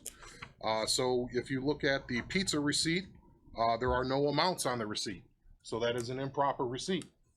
And so I would say that if an employee submitted this, they would have had it turned right back to him and said, I need the receipt that has the amounts on it. That's it for that one. At the one from 4/18/18, there is no itinerary from the conference submitted. There's just the cover page. So there is no any itinerary in there. Again, audited by the one employee in the auditor's office, and which is against all standards of auditing. You can't have a direct report audit their boss. There's not enough people in the office, and I'll get into where that is dictated by an accounting firm. And the same thing under 5/14/18. There is no itinerary that's included of what the conference is, and this would have been kicked back to any other employee in the county. So I just wanted to draw attention that nobody's perfect. I didn't spend thousands of dollars of taxpayer money researching this and having forms and opinions and occupying everybody's time with this. And the reason, I will just read the conclusion of why I asked for not one, but many outside opinions from accountants around the area. I have 2 in, I expect more. It says in the conclusion, the duties of the elected auditors defined by state statutes referred to in this first paragraph, it's on the back page, create an inherent risk within the elected auditor's office related to segregation of duties. Basically, this whole thing is there's not enough people in that office to clearly have a separation of duties. To have one person audit the other is highly improper. And so I would ask that the same standard that the auditor holds all of our employees to would hold to his own office. Oh, thank you very much, Mr. Chairman. If I may comment, first, these claims were approved by the Finance Committee. So that is the thing to remember, is that the county board actually approves them. Now, the fact that these are all copies, and I would be very surprised if in the original documents, the receipts and so forth are not clearly shown. That particular pizza place, there was only one item there, which was a very small pizza, as you can see by the amount, $7.32. And so I would certainly encourage people to look into that. As far as the other conferences go, you know, due professional care does not insinuate in any way infallibility. Our office has never asserted that we're perfect, and we don't intend to display that as our position. However, we do take due professional care in everything that we do, and we own up to mistakes when they're made, and I see that there were at least 3 errors here. Generally, that does not happen. All of my other claims that are submitted, I would propose that we do we do submit all of those documents as necessary. As far as not being enough people in the office, obviously that's not the fault of me as the elected official. There were changes made and the office was gutted budgetarily years ago. The structural inferences and the opinion of the auditors is just that, an opinion. We have 4 opinions from the Attorney General on record about the compiled statutes. And if there are any inherent risks that are created, then what you do is you put in place safeguards, which is the function of this committee. To be the safeguard and the oversight body to ensure that those inherent risks that are created in the environment are mitigated and that your policies are enforced as appropriate. I would also add that when it comes to functional duties and the interpretation of the Illinois compiled statutes, that in auditor's opinion, much like I would respectfully say the chairman has dismissed my opinion, that interpretation has to come from a court or from the Attorney General, even though the ones already on the books interpreting the current law have been dismissed as well. So I am very appreciative of this information, and I do accept responsibility for any oversights that we in our office have created in terms of my specific claims, but I will say that this body is responsible for overseeing that, and that's one of the reasons I want checks to stop being cut prior to you approving the disbursement. And that is my recommendation today. It has been my recommendation in the past, and that will help this body assert its authority of oversight and accountability. Also, I would recommend that we create an audit committee of the board, unless you want, the audit committee really should be separate from the finance committee, and take a deep dive with us in examining this stuff and make sure that we can enhance what it is that we're doing to the best of our ability. We are not opposed to recommendations and changes to our current practices. We invite them, we accept them, and we would love to hear from you as to what they are. Thank you very much, Mr. Chairman. Any questions? Mr. Washington.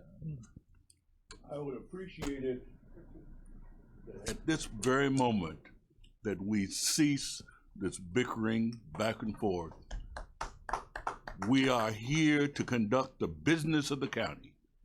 And all of these minor things that are coming up have nothing to do with actually conducting the business of the county. And I am tired of listening to this back and forth, back and forth, back and forth.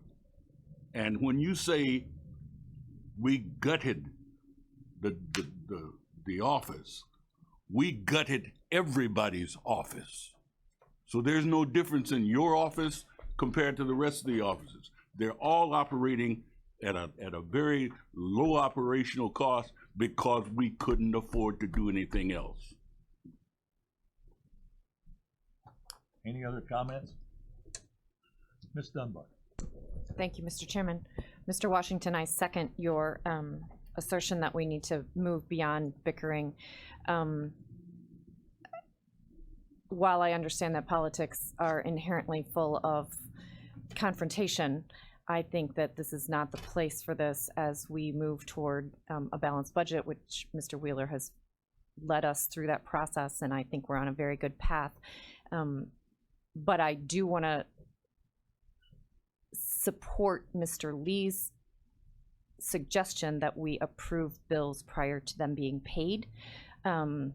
I know that there's a timeline factor, and I see Mr. Wheeler flinching at that because I understand the timing of that is difficult because we only meet once a month. I understand that that's a problem. The city of Kankakee approves every bill before it's paid, and they meet every 2 weeks. So I do understand that there's a timing issue there, but I think it's something that we need to look at. Maybe we could pay typical bills, utilities, things like that without prior approval and look at specialty payments, or I don't know what the solution is, but I think that there's a compromise there. Thank you. Well, I think that you know, when you look at historically, at least since I've been here, we've been at like 120 days on payments. So I think there was very few things that actually got paid before this committee saw it, and Steve may have a better opinion as that, because we were broker than broke and had no money, and we still don't have cash. Well, actually right now we do have cash, believe it or not. It's better than it ever has been, but because we're, I think, within between 30 and 60 days on most anything.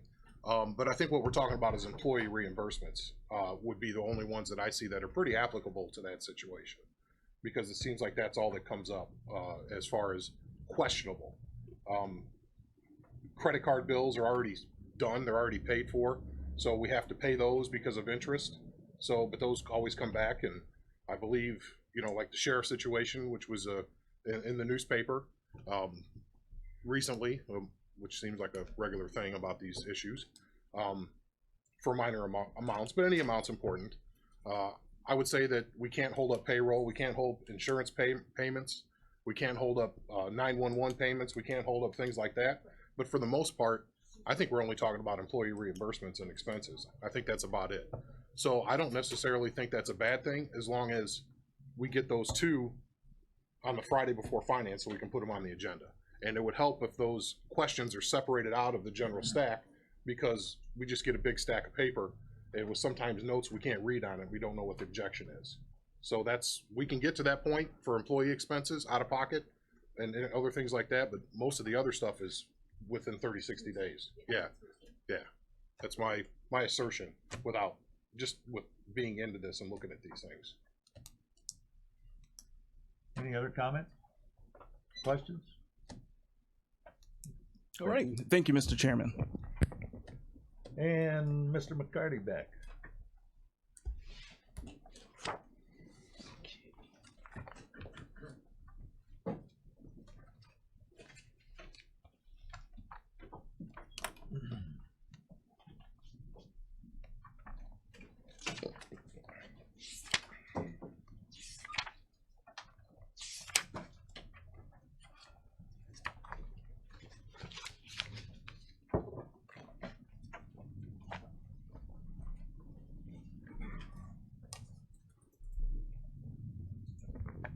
Well, Chairman Wheeler touched on the fund balance policy.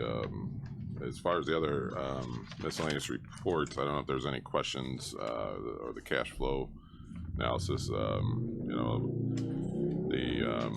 the summer report, the very first report, is something that we add in there every few months. It gives a good indication of total in, total out of all the departments for total revenue, total expense. It's an interesting report. It compares to a year ago at the same time last June of 2017, what took place versus June 30th of 2018. You know, a lot of significant changes, but the one item that really relates to me, even though it's much better, it's not taking anything away from the progress, is that with all the advances, the total in and total out, there's still over $2 million more that goes out than comes in. And that leads to our continuous cash flow discussion. And, you know, as we hear, you know, things are better, you know, the future budgets, future progress, keep in mind that we will still have to have a discussion about cash flow and potential borrowing between the months of December and June. But, you know, there's a lot of good information that you can see the trends, see how much, you know, the positive trends. At one time, this same report, we were dealing in $5.5, $6 million deficit numbers in more expense than revenue coming in during that period of time. So to only be at $2 million is a huge advantage and progress, but it still relates to our cash flow situation between December and June. So it's good information. You know, all the updates, cash flow has been updated and we're continuing to work on future. You know, it gets a lot easier at this time with all the property tax, getting things paid back. We're more caught up in AP right now than we have in 6 years or more. So a lot of good things. Now, you know, we are now preparing and discussing next December through next June as far as cash, you know, and the impact of that, the borrowing, and the flow of all that. So just some oversight on the reports there. So other than that, if there's any questions, that's really all I had on that information. So Thank you, Mr. Chairman. First of all, Mr. McCarty, thank you for getting this out to us a day ahead of time. It was helpful for me to have a little time to process it, so I appreciate your office doing that. I just had a question, and it's not just your opinion. On the sales tax analysis, I noticed that everything, I appreciate it being broken out by village and city on that report, and Bradley is about even, about 2% increase, Bourbonnais a little higher, about an 8%. And I noticed that Kankakee is about a 15% decrease over last year in July. In your opinion, does that have to do with Kankakee raising their sales tax by 2%? Well, yeah. In July, it started July 1. Right. If the left-hand column is when the retailers collect it, the right-hand column is when it gets distributed. But wasn't it approved in April? And I think some people had the perception that it began right away. Yeah, well, you know, these I use just to watch to see if it impacts our trend. Okay. And I don't have any detail to be able to expand and answer your question. I'll just keep an eye on it. Thank you. It's more of a bigger picture and how it affects us. So we've been watching it over the years. Okay. So. Thank you. Any other questions for Steve? What do we gotta do yet? Oh, Mr. Wheeler. It's more of a comment. I would say that more than likely, if it goes from one municipality, it's probably going to show up on the other. I would agree. Yeah, yeah. So it'll still be there. Yeah. As far as collection, you know, the date range, if they begin collecting in July, then it'll show up in October. Yeah. Oh, Mr. Lejes. Yes. Yeah, just a comment also that the Bradley taxes will, Myers opened in May, so that'll start showing up next month in August, so that's gonna make a big difference. Anything else? I would have a comment that based on events of today, that I can recall when several of us would have to meet to see what bills to pay. Okay? We would meet in Steve's office, and he would have the bills this high, and we would decide what bills we pay that week or that month. I mean, we met several times a month to do that. So the fact that we're a little conservative about adding people is well-founded. Okay? And the sheriff has cautioned us about the out-of-county rental program, about not counting on it, because in 08, our fund balance was 5.1 million to the good. In 09, it was 900,000. It went down 4.2 million in 1 year. Okay, and it's interesting if you want to go to the county's website and go to finance and then pick out each year and look at our general fund balance. And another thing you could do is take a look at last year's audit, which is 155 pages, I believe it is. But I think on page 23, you'll find out who is over budget and under budget. And you can look at the general fund balance. And another interesting thing in the audit was the fact that the increase in our IMRF contribution went from 29 to 32% for SLIP. Okay, these are factors that we need to take, and I wish the sheriff was here. I don't want to speak when the sheriff isn't here. I'm not trying to, not give him the same information, but he can see it. The fact is that we need to be very careful because those positions are very expensive, and we've been through this before, and they're very expensive. And so when you add up health insurance, we've been down that road, and I ask about health insurance, and we think we have some good news coming. Okay, we think. Indications are. Yeah, Mr. Lejes, yes. You know, since you brought up insurance, I want to get back to something I meant to ask. The sheriff stated that some of these young people are still on their parents' insurance. Does that mean that if we hire someone that's under 26 years, we don't have to give them insurance? They get it through their parents? Mr. Chairman Wheeler. I'm not practicing benefits consulting anymore. I'm not licensed, but I will say that per the Affordable Care Act, it has to be offered. A qualified health plan has That's to be what I offered. thought, it had to be offered. Now, yeah. why would somebody pay for something they get for free from their parents, unless their parents are, you know, charging them more than, which I would do to my kids. I probably should, actually. But up till the age of 26. Yeah. So. All right. If I But before we move forward on the new hires and stuff in the budget, we need to look at those costs. Okay, I was unprepared to spend money today. I was unprepared to do that because I didn't know for sure what it would cost us. So, okay, back to. I just had one other note I saw here. Chairman Wheeler wanted me to discuss. There was a change at the end of the audit procedures, just so the committee knows and is aware of why. In the past, the outside auditors, their procedure was to have various elected and appointed officials sign off at toward the end. That change, they made the change this year after review of our procedures, and when they believe the main one was when they found out that all the department heads, elected and appointed, get their numbers and have a chance to review it before the final numbers are sent to the outside auditors. Once they reviewed the entire process, they made the decision to change how they finished up the audit, and so it was because of our procedures, which we had been doing every year. They just took this year and reviewed.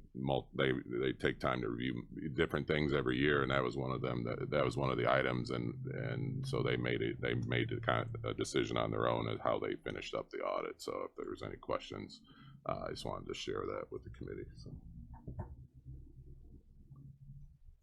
We had been asked, Mr. Chairman, I probably should get it on the record. We had been asked by some elected officials why they weren't asked to sign off.